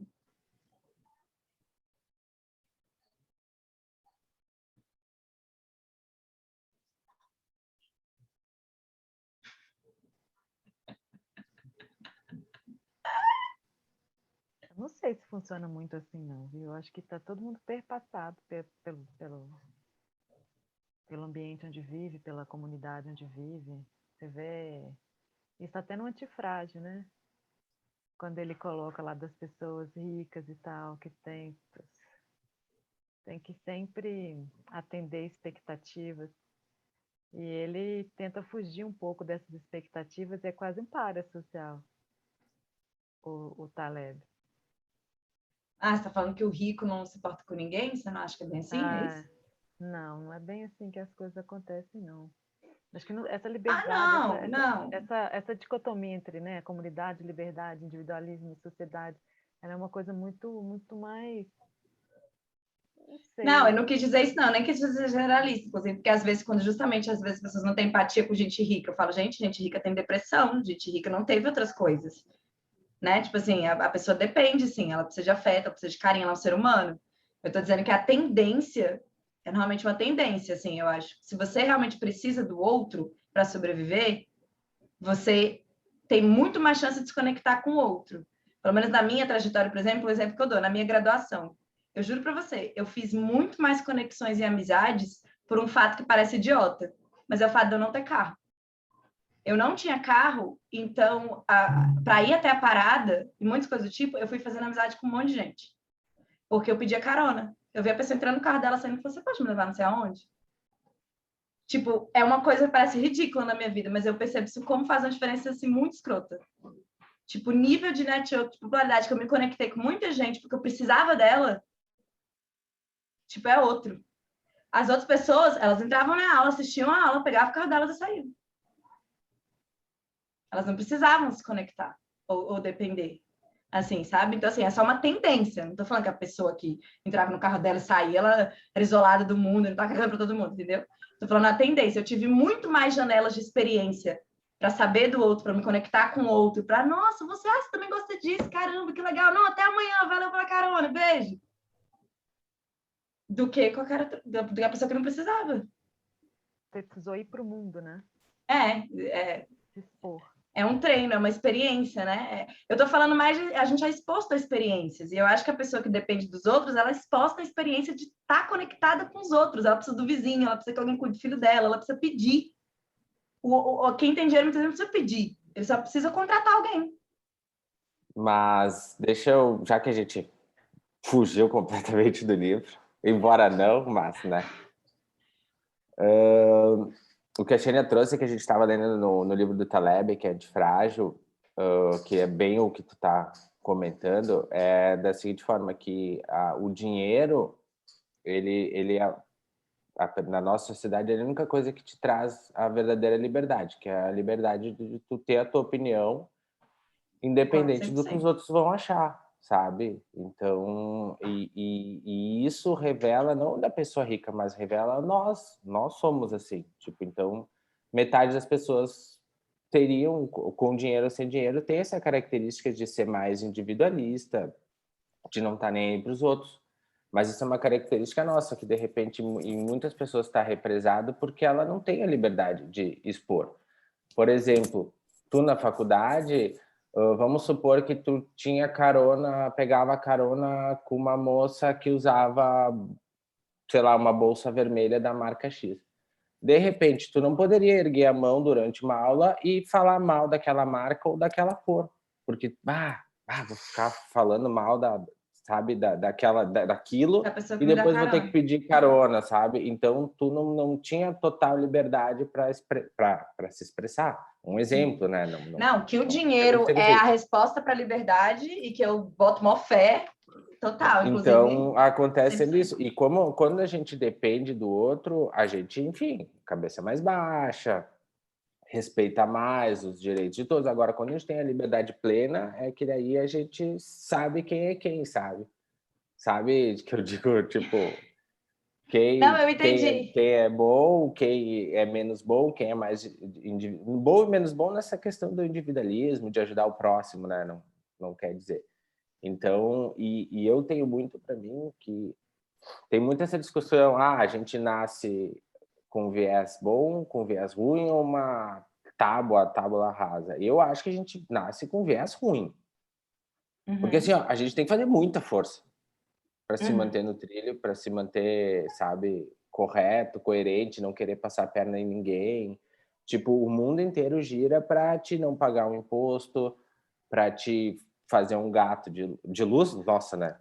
Daí é outra coisa, fazer um gato de TV, sabe? O mundo gira para te tirar as pequenas vantagens e algumas pequenas vantagens tu vai tirando.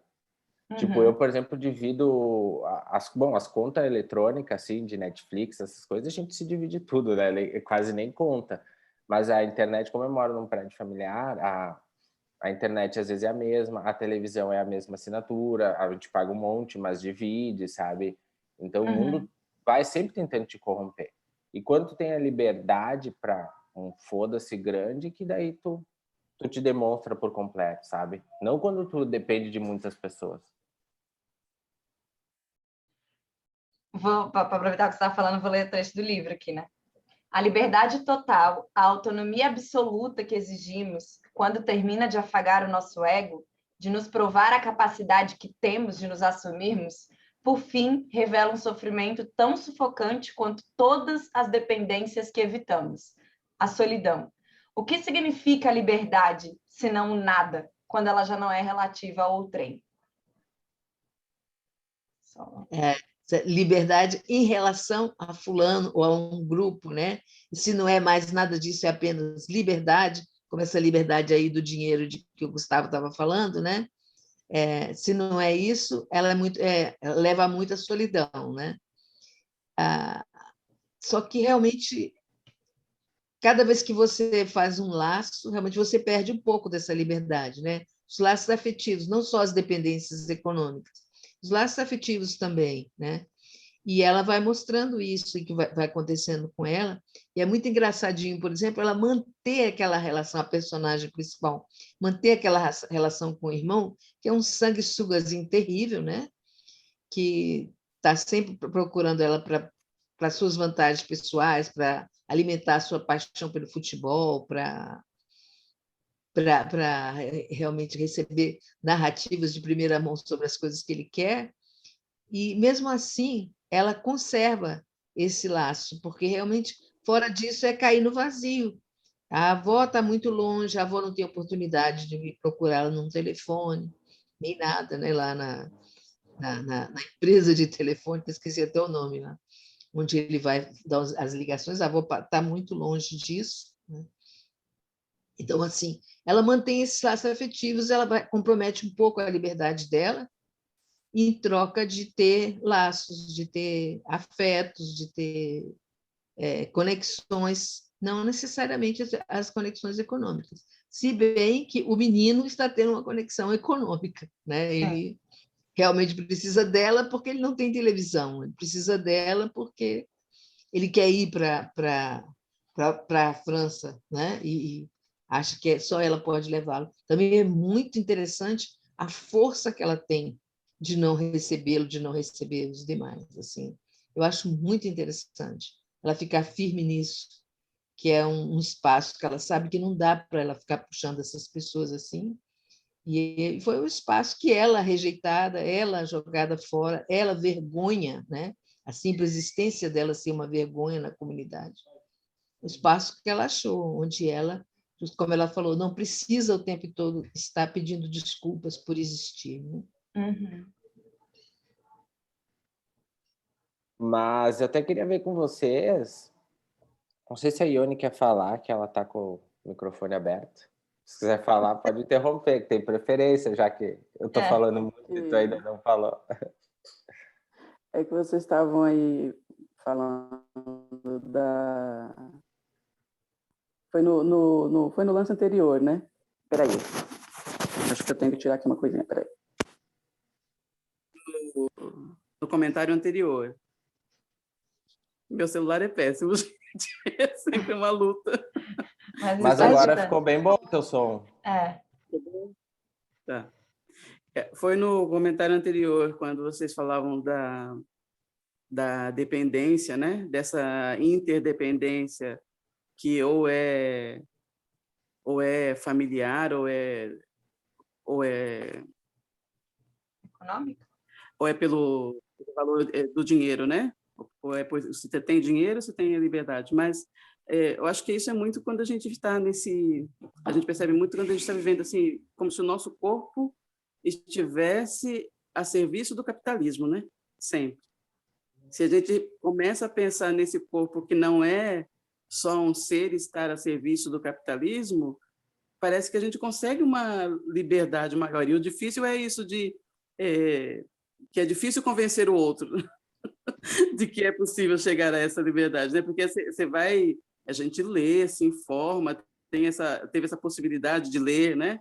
De se informar, de conhecer, de pensar, de ter tempo para pensar sobre esses pontos de vista todos e avaliar, mas a gente fica enredado praticamente, né? Nesse período da gente de afastamento social, eu estava bem assim, no começo, indignada com o fato, assim, angustiada com as pessoas que tinham que continuar saindo, porque quem podia fazer um trabalho de casa, ok, né? E agora vamos ficar aqui no home office, parecia que tudo, como se tudo estivesse resolvendo. Eu ficava angustiada com as pessoas que não podiam sair, mas depois de um tempo aí eu falei, preciso de umas coisas, vou comprar ali no online. Aí, enquanto eu estava comprando, eu falei para mim mesma, ué, Ione, mas se era para todo mundo estar em casa, quem é que fabricou essa coisa aí que você vai comprar? Né? Então, quer dizer que essa liberdade que a gente propõe, eu acho que, na verdade, ela não existe, né? Como a gente pensa que pode existir. Essa liberdade total não existe nunca, porque mesmo que se tenha liberdade financeira, ainda depende, como disse a Jéssica, de que outras pessoas estejam produzindo. Se volta para o seu clã, para o seu mundinho lá, aí você precisa discutir suas ideias e leva um tempo, né? Até que elas possam ser entendidas, aceitas, ou nunca serão. Mas então era isso, é que eu já tinha passado um pouquinho, você já tinha mudado o assunto quando eu abri o microfone. Mas obrigada, de qualquer forma. Eu acho que faz muito sentido o que a Ione está falando e que não tinha entrado nessa discussão, que a liberdade, a gente sempre quer mais liberdade, mas ela é sempre relativa, ela nunca vai ser total, né? E por isso que às vezes eu tenho trabalhado nisso e, enfim, né, apesar de a gente viver no mundo capitalista, de sempre tentar viver com menos.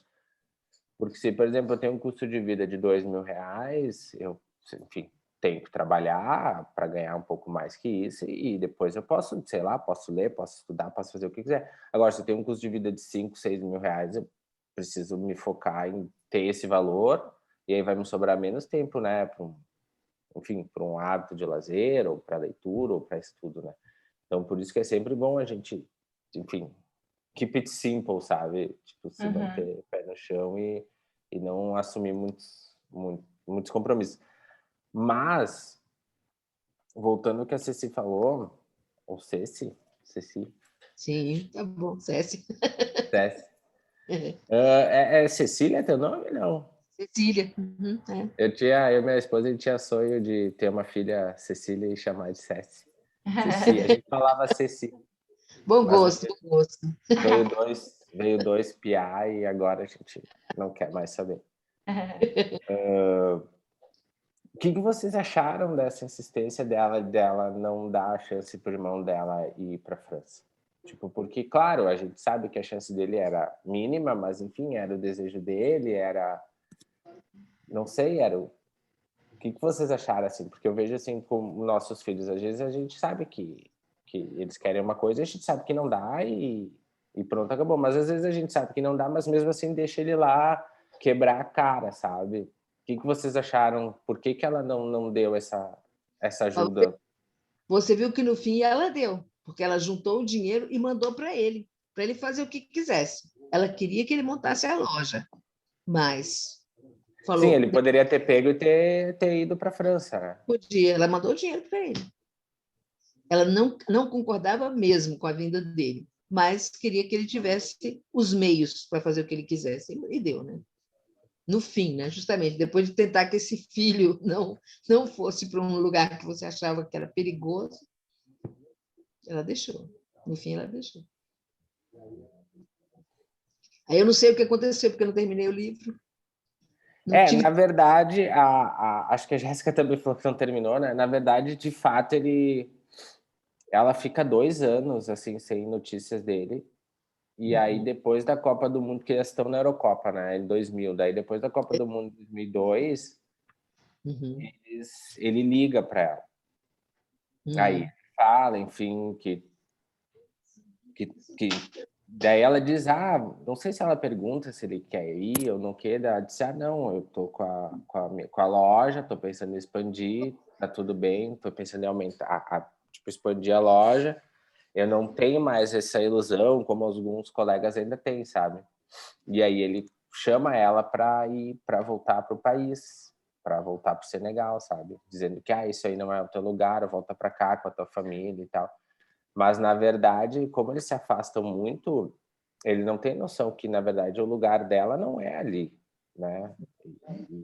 E fica muito naquela questão, né? Que nos livros que a gente lê, até comentei na outra vez, fica muito essa questão que ela deixa de pertencer ao país dela e ela não é uma completa cidadã no país que ela chega, né? Fica sempre naquela coisa assim. Mas, enfim, o final é bem bacana, assim, nada super, assim, mas ele dá fecha legal, assim. Ainda bem que tu não está me dando spoiler, só está me dizendo umas linhas gerais. Eu acho que mais uma vez, não tem como, assim, minha leitura da sua pergunta é a gente falar de relação, que quem vai ser responsável por ele se ele for para lá? Ela. Ela não está dando conta nem da vida dela. Tipo, tá tão difícil a vida dela, então não é simplesmente um lugar de, tipo, você quer fazer isso? Não, tu tá, é uma merda, tô tendo um problema, mas, pô, vem seguir seus sonhos. Esse discurso que eu acho que as pessoas fazem de vem, faz, vem, então, envolve um tamo junto. Se você é a mais velha, se você é o responsável, o que vai acontecer com essa pessoa? Você é responsável, então não é só uma questão, tá vendo? Não é livre eu estimular você ou não a fazer o que você quer. É tipo, tem consequências a sua escolha, e vai estar na minha vida essas consequências. Inclusive, esse lugar que você falou do pai e da mãe, é tipo isso. Claro, quero fazer... Eu fiz artes cênicas, tá, gente? Mas é tipo isso. Quero fazer artes cênicas, quero ser ator e viver de teatro. Não é só uma coisa de tipo assim, claro, filho, nossa, siga seus sonhos, teatro é lindo, é incrível. É tipo, estou disposta a bancar essa pessoa? Caso isso não dê certo, porque talvez é muito provável que não dê certo. Estou disposta a ter meu filho debaixo da minha casa, entendeu? Sabe, só por mais quantos anos, sabe? Talvez é isso, não quero, quero estar solto, quero estar mais livre, quero viajar, quero gastar meu dinheiro com outras coisas. Então, sim, você quer fazer teatro? Ok, primeiro você vai encontrar algo que te dê salário direitinho, aí você vai fazer o que você quiser. Mamãe não vai te bancar. É escrota, conservadora, não sei o quê, paz, que horrível. Mas você entende? Tipo, a gente tá falando o tempo todo de ser humano, que o outro, se ele é sua responsabilidade, se ele tá vinculado a você, da sua família, seu parceiro, ao teado, qualquer pessoa que tenha vínculo com você, o que ela faz tem a ver com você. Vai seguir os sonhos. Se não der certo os sonhos, quem vai ter que te bancar lá na frente? Quem vai te acolher? Quem vai te receber? Talvez eu não esteja disposta a fazer isso. Que megera, que horror. Não, gente, é eu com a minha liberdade, querendo seguir minha vida, querendo fazer outras coisas da minha vida. Não quero só ficar cuidando de você para sempre. Não quero mesmo, tá tudo bem. Que aí é isso, é outro tabu, né? Nossa, a mãe tem que, né, fazer tudo que o filho quer, forever and ever, estar junto, senão ela é maligna. É uma péssima mãe, que é também uma outra moral que paira sobre nós, né? Se a gente não faz isso, que demônios somos? Não, somos seres humanos querendo liberdade. Cuidei de você, você agora sabe andar, cuidar, estudou, tem seu próprio condições de sobreviver, então vai sobreviver. Não vem me falar agora que você quer viver de venda, viver de arte, porque quer viver de arte de sonho, beleza, mas não tô afim. Então, Tem também, talvez eu não esteja aqui para te bancar, né? Como talvez eu não você pode ter esteja aqui pra te certeza? bancar. Exatamente. Talvez eu não esteja aqui também, Né? né? Mas incentiva a pessoa a ir atrás de um sonho que pode ser prejudicial para ela. Como? Né? E a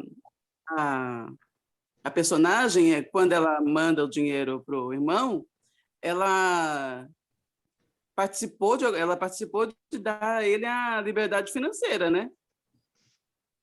E aí, quer dizer assim, agora você decide aí.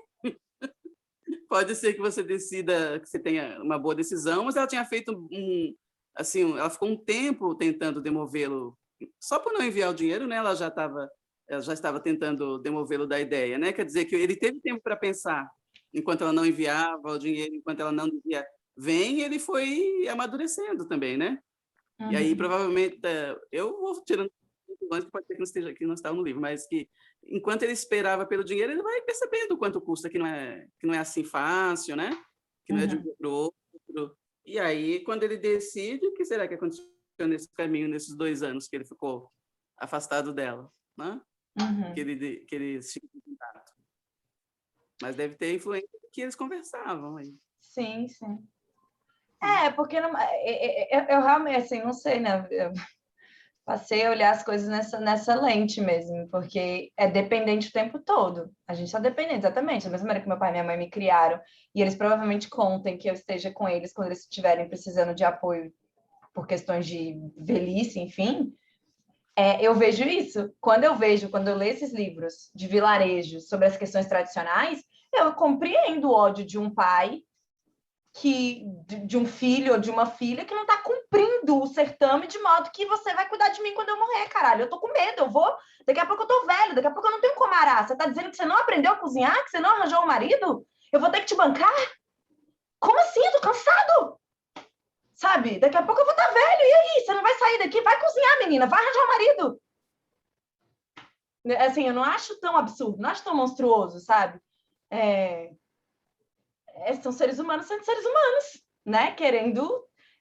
Tendo os próprios medos para fora. Tipo, cuidei de você, eu criei você, você tá dizendo que você não vai seguir o que é, e eu? Vou ficar na merda aqui? Né? Assim, que ingrato, que filho da puta, que absurdo que você é, né?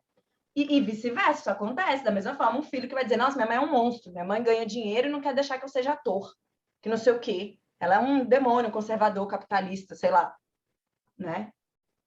E não é isso, é porque eu realmente não sou rica, não é como se o dinheiro que eu banco alguém não fizesse diferença na minha vida, né? E tem um momento que quando você tá...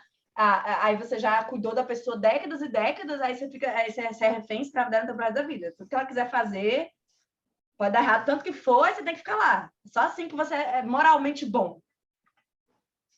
Então, eu acho que tem gente que manda isso às favas, né? Tipo assim, não, velho, não vou ficar comprando esse moralismo aí, não. Tenho a minha liberdade, dá licença, cuidei de você, eu vou cuidar da minha vida, não é porque eu sou má. Né? Mas é isso, assim, eu acabo vendo isso, é tudo muito conectado, é tudo muito um foco em tabu.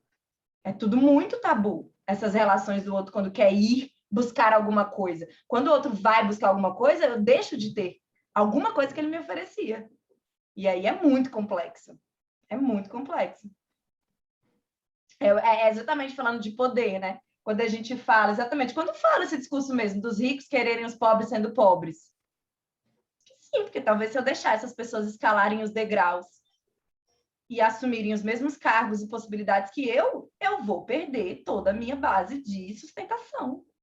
E talvez isso doa de encarar, eu não quero olhar para isso. Então eu não... não, bota fé, vai aí que tu consegue. Mas não estou ali na missão, politicamente ajudando para que o país todo se empodere, todo mundo tenha as melhores condições e realmente suba. Vou cuidar da minha vida. Para qualquer pessoa ocupar um espaço, outra tem que ceder. 2 corpos não ocupam o mesmo espaço ao mesmo tempo. Bom, a única razão de a gente viver num país tão desigual é que quem está por cima quer continuar por cima e quem está por baixo não tem o que fazer, né? Não, tipo, não teria por que a gente viver num Brasil, vou falar Brasil, né? Tão desigual, se houvesse vontade das pessoas de diminuir essa desigualdade. Eu não sei se vocês viram aquele filme logo no início da pandemia, O Poço. Sim, cabuloso. Que enfim, que eles entravam no poço, né? E aí tinha uma mesa de banquete que ela ia descendo. Ah, sim, eu vi. Então os primeiros iam comendo o que queriam, pelo tempo ia descendo e que ia sobrando ia comendo, e que ia sobrando ia comendo. E tem uma cena que é a que mais me chamou a atenção, que o cara termina de comer e joga uma garrafa, e quebra a garrafa e mija em cima da comida. E o outro que recém chegou diz, não, mas como? Por que tu fez isso? Tem as pessoas que vão comer lá embaixo. Daí ele fala assim, não, eu não me importo com as pessoas que estão lá embaixo. Mas e se as pessoas de cima fazem a mesma coisa? Ele disse, provavelmente elas fazem. Mas por que será que elas fazem? Porque elas estão em cima. E as que estão embaixo que se fodam. Por quê? Porque estão embaixo. E as que estão em cima são melhor que nós. Por quê? Porque estão em cima. Ponto, acabou, sabe? Então ele traz essa questão tipo tão simplória e na verdade é isso. A gente quer se enganar que não é isso, mas é isso. É isso. Por mais que a gente, sei lá, vá no mercado, cumprimente as pessoas, né? Enfim, valorize o trabalho delas, agradeça, dá oi, dá boa tarde, dá boa noite, agradece de novo. Tipo, quando a gente está distraído, a gente não nota as pessoas e a gente nem nota que não notou as pessoas, sabe? Uhum. Então, eu acho que, na verdade, é bem isso. A gente tá embaixo, foda-se. Uhum. E que quem tá em cima acha o mesmo de nós e, sabe? E a gente é assim. A gente precisa fazer muita força para não ser assim. Não, mas é por isso que falam, é porque quando a gente não vê, é difícil a gente, é que na história, a gente produz muito lixo, a gente consome muito plástico, a gente não vê para onde está indo, né? Então a gente continua, não é uma coisa que vê, né? Como se, né, até aqueles memes, né? Se todo lixo que a gente produz, alguém chegasse no final do dia e jogasse para dentro da janela todos os dias, talvez a gente se importasse, mas como a gente não vê, ele vai para algum lugar que a gente não está vendo.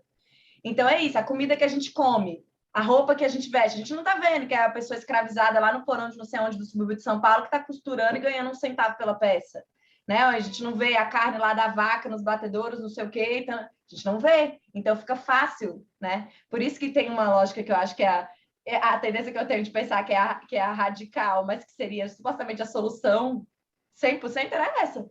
Para que a gente resolva esse lugar de que tenho a liberdade, mas não exploro ninguém, a única opção é se você cuidar de cada ponto da sua vida. Porque você vai ver de onde a comida veio, de onde a roupa veio, você que fez, você está na comunidade. Então, foi você, foi teu companheiro, foi tua filha, foi arar a terra, foi alguém que pegou o algodão. Aí você vê, aí você faz parte do processo. Quando você não faz parte do processo, vai escapar sempre, sempre, sempre, sempre. Não é porque você é mal, é porque vai escapar, você nem sabe. Tipo, a gente está sabendo recentemente do mal do plástico porque alguém filmou, fez documentário, alguém mostrou pra gente, mas talvez não saberia. Entendeu? Então, assim, se você não está dentro de todo o processo, é muito fácil ter exploração envolvida. É muito fácil.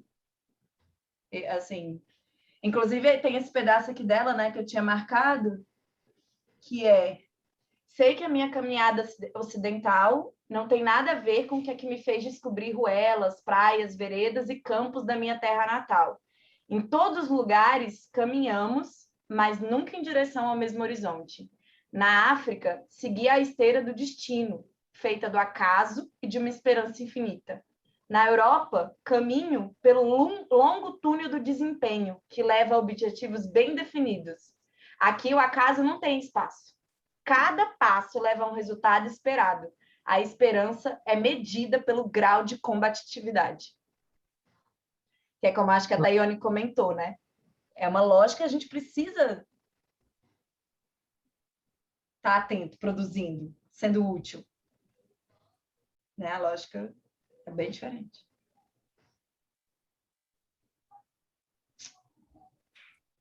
Eu gostei muito desse livro, cara. Eu realmente gostei muito desse livro. Achei ele... E talvez por isso, eu achei ela muito cortante, muito forte, assim, muito Para mim, eu vi aquela reportagem lá, aqueles vídeos, reportagem que ela discute imigração, fez assim uma diferença ter começado a ler sem saber, sem ter visto a carinha dela, e aí ver aqueles vídeos, né? Aí eu, é daí que está saindo, é dessa cabeça que estão saindo essas ideias. Aí parece que o livro até mudou, sabe? Assim, agora eu estou entendendo essa história aqui. Porque ela é bem combativa, né? Ela como escritora, como o posicionamento que ela se coloca assim, né? Na mídia e tudo mais. Eu achei bem legal, fiquei encantada com a escritora, com a Fatou. Sim. Eu vi hoje só a entrevista dela, né? Mas pelo livro dela e a entrevista dela, ela pareceu bem mais não combativa, porque o livro dela é muito combativo, mas é mais lírico, assim, mais, sabe, quase uma poesia. E ela pareceu tipo bem brava, assim, né? Bem, assim, eu não sei como é que foi a entrevista, né? Mas ela tava, tipo, super na ponta dos cascos, assim, né? E o livro dá outra impressão, dá a impressão de um combate diferente, assim, profundo, mas diferente, assim. Me surpreendeu a entrevista dela. Apesar de ela defender a mesma coisa que ela tá falando no livro, ela falou naquela entrevista. Mas de jeitos bem diferentes, achei. Sim, sim. Não, eu gosto muito da entrevista, realmente. Acho que é um vídeo mais assim, ela... Não, achei o máximo também, Sim, mas sim. tipo, não parece ser a mesma pela sim. forma, sabe? Pela forma muito direta, muito crua, muito talvez até rancorosa, assim, sabe? Que ela coloca ali. Sim. Acho que Mas a entrevista também está cortada, né? A gente não sabe o que ela ouviu antes para estar daquele jeito, né? Sim. Porque... não, dá pra ver que aquele cara lá, meu Deus, né? Tipo, porque ele até barra ela dizendo, é por isso que as fronteiras têm que estar fechadas. Eu falei, tipo, ele é sei lá, o maluco de lá, né? Que a gente tem uns aqui também. Maluco de lá, maluco de lá. Mas eu gostei demais. Desculpa, eu queria falar que eu gostei demais do livro, porque pouco a pouco, assim, ela vai... aos poucos ela vai introduzindo como que era a cultura, sabe? Assim, numa frase, por exemplo, quando ela fala dos velhos, né? Que lá os velhos têm proeminência e as crianças fazem o que os velhos pedem e ficam esperando o Cronos, né? O tempo passar para poder chegar a ter essa importância na comunidade. Então, assim, e quando ela fala do machismo, é sempre assim uma coisinha ali, ela vai introduzindo como que é a cultura daquele lugar. Eu fiquei encantada com essa autora, gostei demais mesmo. Muito obrigada por essa seleção, adorei. Sim, eu só queria pontuar uma coisa que está ainda na minha cabeça, reverberando com a nossa conversa. Eu sou extremamente fã da liberdade financeira, né? Extremamente, inclusive é isso que a gente quer para os nossos filhos, né?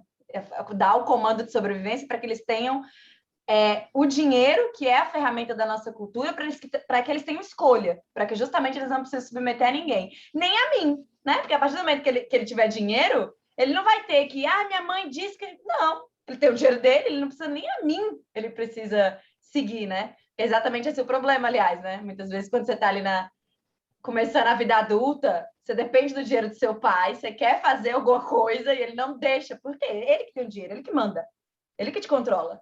E aí você tem que brigar com ele, né? Então, assim, mais um motivo pelo qual a gente tenta, filho, tenha dinheiro para você ser livre de todo, escolher, né? E tal, as coisas. E eu acho que isso que é legal, é quando é legal individualmente falando, quando a gente tem o direito de escolher, né? Assim, isso e as pessoas se submetem a relações abusivas e dependentes, onde elas não podem justamente escolher, elas não têm escolha, né? Então elas têm que ficar ali caladas, reprimidas, sem fala, sem voz, né? Como o Gustavo falou, que elas dependem de alguém, como é que fala? Cuidando delas, né? Porque elas não têm essa condição. E aí eu só queria pontuar isso, que realmente a âmbito individual eu acredito nisso, né? Na liberdade financeira, que é legal porque você tem escolha. Eu acho que só complementando, a sensação só que eu tenho do impacto de quando a gente vive uma vida onde a gente sempre tem escolha, é que da mesma maneira, aí eu não tô, é ônus e bônus, né? Isso que eu quero dizer. Tudo tem ônus e bônus, né? Se de alguma forma uma pessoa que depende do outro, depende da comunidade, depende do pai, do vizinho, da mãe, taranã, ela é mais exposta a experiências onde ela precisa negociar, onde ela precisa pedir, onde ela precisa escutar o outro, né?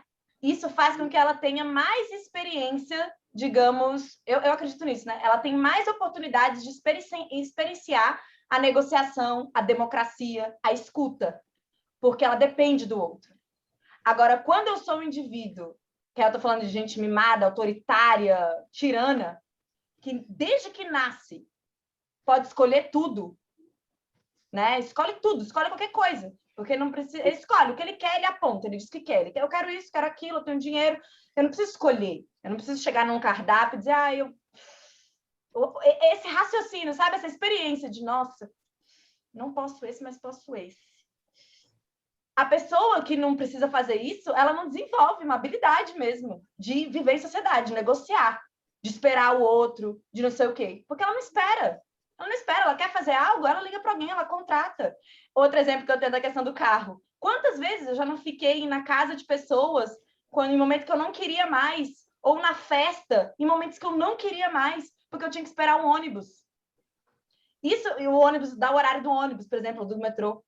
E como eu me choquei nos momentos que eu fui ascendendo de alguma forma, que eu sempre vivia com pessoas como eu, que tinha que esperar o horário do ônibus estar disponível, né? Como eu me choquei à medida que eu fui convivendo com pessoas que, do nada, tinha acabado de chegar numa festa, pagou um ingresso, aí passa 40 minutos, não tá bom, vou embora. Como você vai embora? Não tem ônibus. Na época não tinha Uber, vou pedir um táxi. E vai embora. A pessoa ela não é forçada, ela não é obrigada a estar, a conviver, ela acaba não tendo tantas experiências de convivência, de verdade, assim. Isso gera pessoas diferentes, porque viver todos os dias fazendo o que quer, sem precisar ser exposto a desagrado, entendeu? Então, assim, por isso que eu acho que tem uma tendência de quem se forma nessas condições. É só queria complementar com isso. Assim. Vamos tirar nossa foto? Mas aí você tem que, por exemplo... Pode falar, Cécia. Aí você tem que ver, por exemplo, que essa pessoa que você está falando, por exemplo, uma pessoa em formação, ela tem uma autoridade sobre ela, quem tem o dinheiro, no caso o pai, ou a mãe, ou os pais, né? Sim. Então, sim, ela tem essa experiência de pedir, de querer, de espernear, de fazer e acontecer. É aos olhos dos outros que ela tem toda a liberdade. Na verdade, ela não tem. Porque se você depende financeiramente, como a gente já colocou, você depende, não tem enganação com isso. Quem está te bancando, manda, né? Sim. Quem está te bancando, manda. Então, ainda existe isso daí, essa necessidade de negociar, de fazer. É claro que sempre só com o seu patrono, só com o seu stakeholder, né? Mas tem que fazer, né? Então, assim, essa liberdade e essa negociação, isso aí que a gente colocou, e que ela também chama a atenção, né? Ela mostra a vida individual na França, né? E mostra a vida comunitária, e também como pode ser sufocante, como os preconceitos do grupo podem acabar com a vida de uma pessoa, sobretudo, novamente, a gente vai colocar, para aqueles que estão na base da pirâmide social, que no caso ali são as mulheres, né? Todo o tempo, né? Então, você vê que realmente aquele ponto que nem a vida dela, nem a vida do filho dela valeu para aquela menina, suficiente para o pai se sentir com autoridade para pegar a criança, botar no saco e afogar no mar, né? Quer dizer, e também, quando vocês falaram aí, que eu achei uma coisa muito linda, muito poética, a árvore das palavras, né? Na árvore das palavras não tem mulheres, são apenas os homens. São decisões da comunidade, vírgula. São decisões do mundo masculino. Os homens se reúnem e conversam, têm a palavra ali e decidem as coisas a fazer. Me espantou até, não sei se foi uma licença poética que ela tomou, de falar que ela uma vez teve uma palavra quando o padrasto quis dizer que ela tinha o sobrenome dele, que era o nome da família dele, que ela falou, não, eu tenho o nome do meu pai. E isso teria sido na árvore das palavras. Não sei se aquilo ali foi uma licença poética ou se, eventualmente, raramente, pode acontecer de uma mulher ter essa voz. Para começar, não tem mesmo, porque o espaço das mulheres está colocado aí por todas as escritoras africanas até agora que a gente leu. O espaço das mulheres é a cozinha e uma parte do quintal. Sim. Elas vêm às outras partes da casa para servir, trazer a comida. Essa imagem é forte, né? Exatamente, é muito terrível. E também aquela coisa de a opressão da aceitação daqueles maridos é uma barbaridade que também acontece com as mulheres em todo o mundo, né? Que elas que sobrevive agora, mas foi no passado assim também para o mundo ocidental, né? Que é aquela coisa muito terrível que o Pala fala. A princesa, quando se defronta sozinha entre quatro paredes com um monstro, ela vai acabar amando o monstro. Então, não adianta espernear que você não quer, não quer, não quer, porque vai ser assim. Então, e isso daí não é só uma conversa. Eu tenho o direito de te matar se você não aceitar. Então, assim, aquilo ali está sempre colocado muito forte. Então, é da comunidade, vírgula, é uma parte só da comunidade que toma decisões. A outra parte da comunidade obedece. Sim.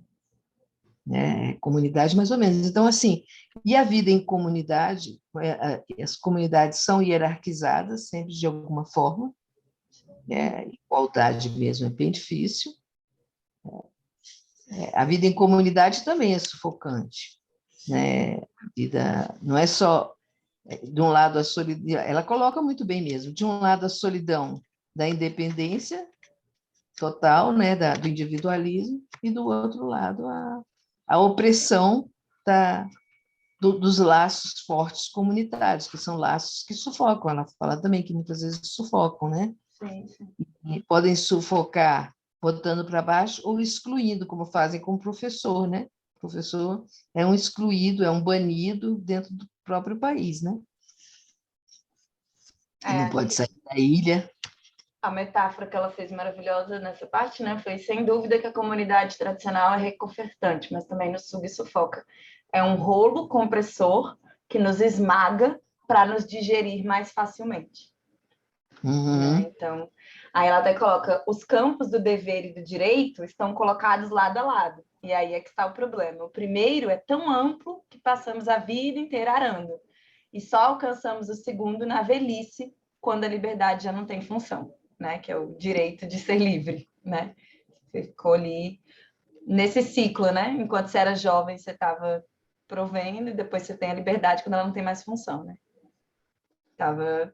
Né? Então, é realmente muito esmagador. E aí, para a gente até tirar nossa foto, esse trecho marcou muito, já que a César lembrou das mulheres, né? Primeiro, que realmente a sociedade é sempre hierarquizada, então os homens ali naquela condição dando as regras, né? E na nossa, eu acredito da comunidade global que a gente vive, é o mercado, né? Quem dá as regras na nossa sociedade é o mercado.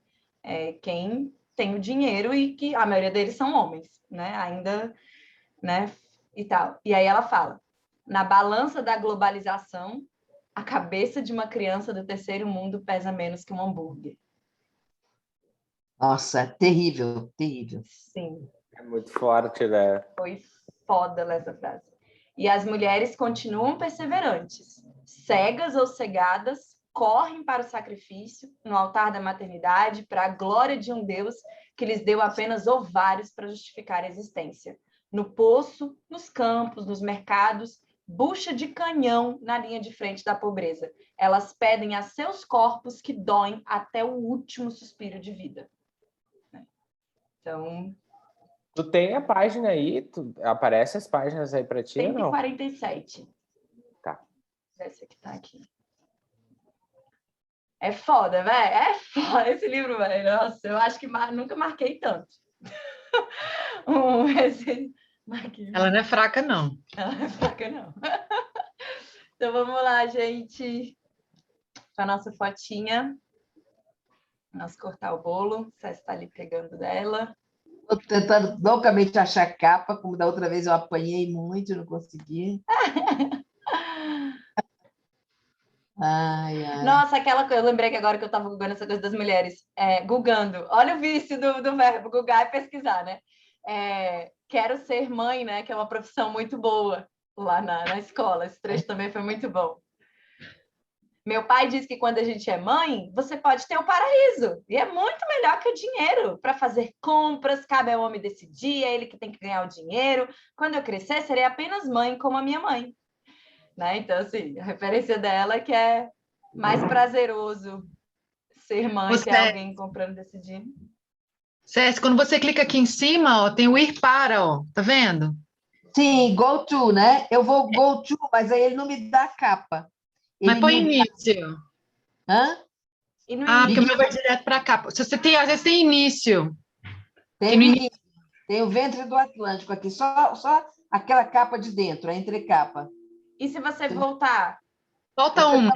Estou tentando voltar. Opa! Pronto! Consegui.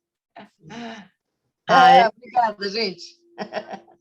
Então, vamos lá. Opa! Calma aí, o meu. Oi, tudo bom? 1, 2, 3 e já. Já. Oi. Pronto. Foi bom. Go to deu certo. Ô, Jéssica, me diz uma coisa, em que capítulo é aquele último trecho que tu leu? Porque na minha página 147 não aparece isso. Porque a diferença dos tamanhos. Do Kindle, né? Tá. Calma aí, deixa eu ver aqui. Cabeça do hambúrguer. Para mim, 147 é o início do capítulo 10. De fato, é o capítulo 10, né? Aí... Uhum. Calma aí, veja se eu tô errada aqui. Eu acho que eu falei errado. 150. Então tu falou errado. Apareceu para você. No meu é 150. Foi? Sim. Tá. Beleza. Então tá bom, gente. A gente cortou o bolo bem já no final hoje, né? Então ficou pro final da festa. Obrigada, é isso. O próximo livro nosso é O Pomar das Almas Perdidas, da Nadifa Comed. Eu até esqueci, agora acho que é Somália. Acho que é Somália, o país, e aí vamos ver aí o que nos espera para esse livro. Até a próxima. É isso. Eu estava olhando agora na Amazon para ver, e ele é mais comprido, então é bom, porque ele tem quase 300 páginas, é bom. Então, daqui para frente, porque assim, é em ordem crescente, né? Sim. Então, realmente, a gente só vai subindo no número de páginas. A gente começou, o primeiro livro era 95, né? Páginas, e agora a gente tá indo mais para frente. Deixa eu até ver aqui. Cadê?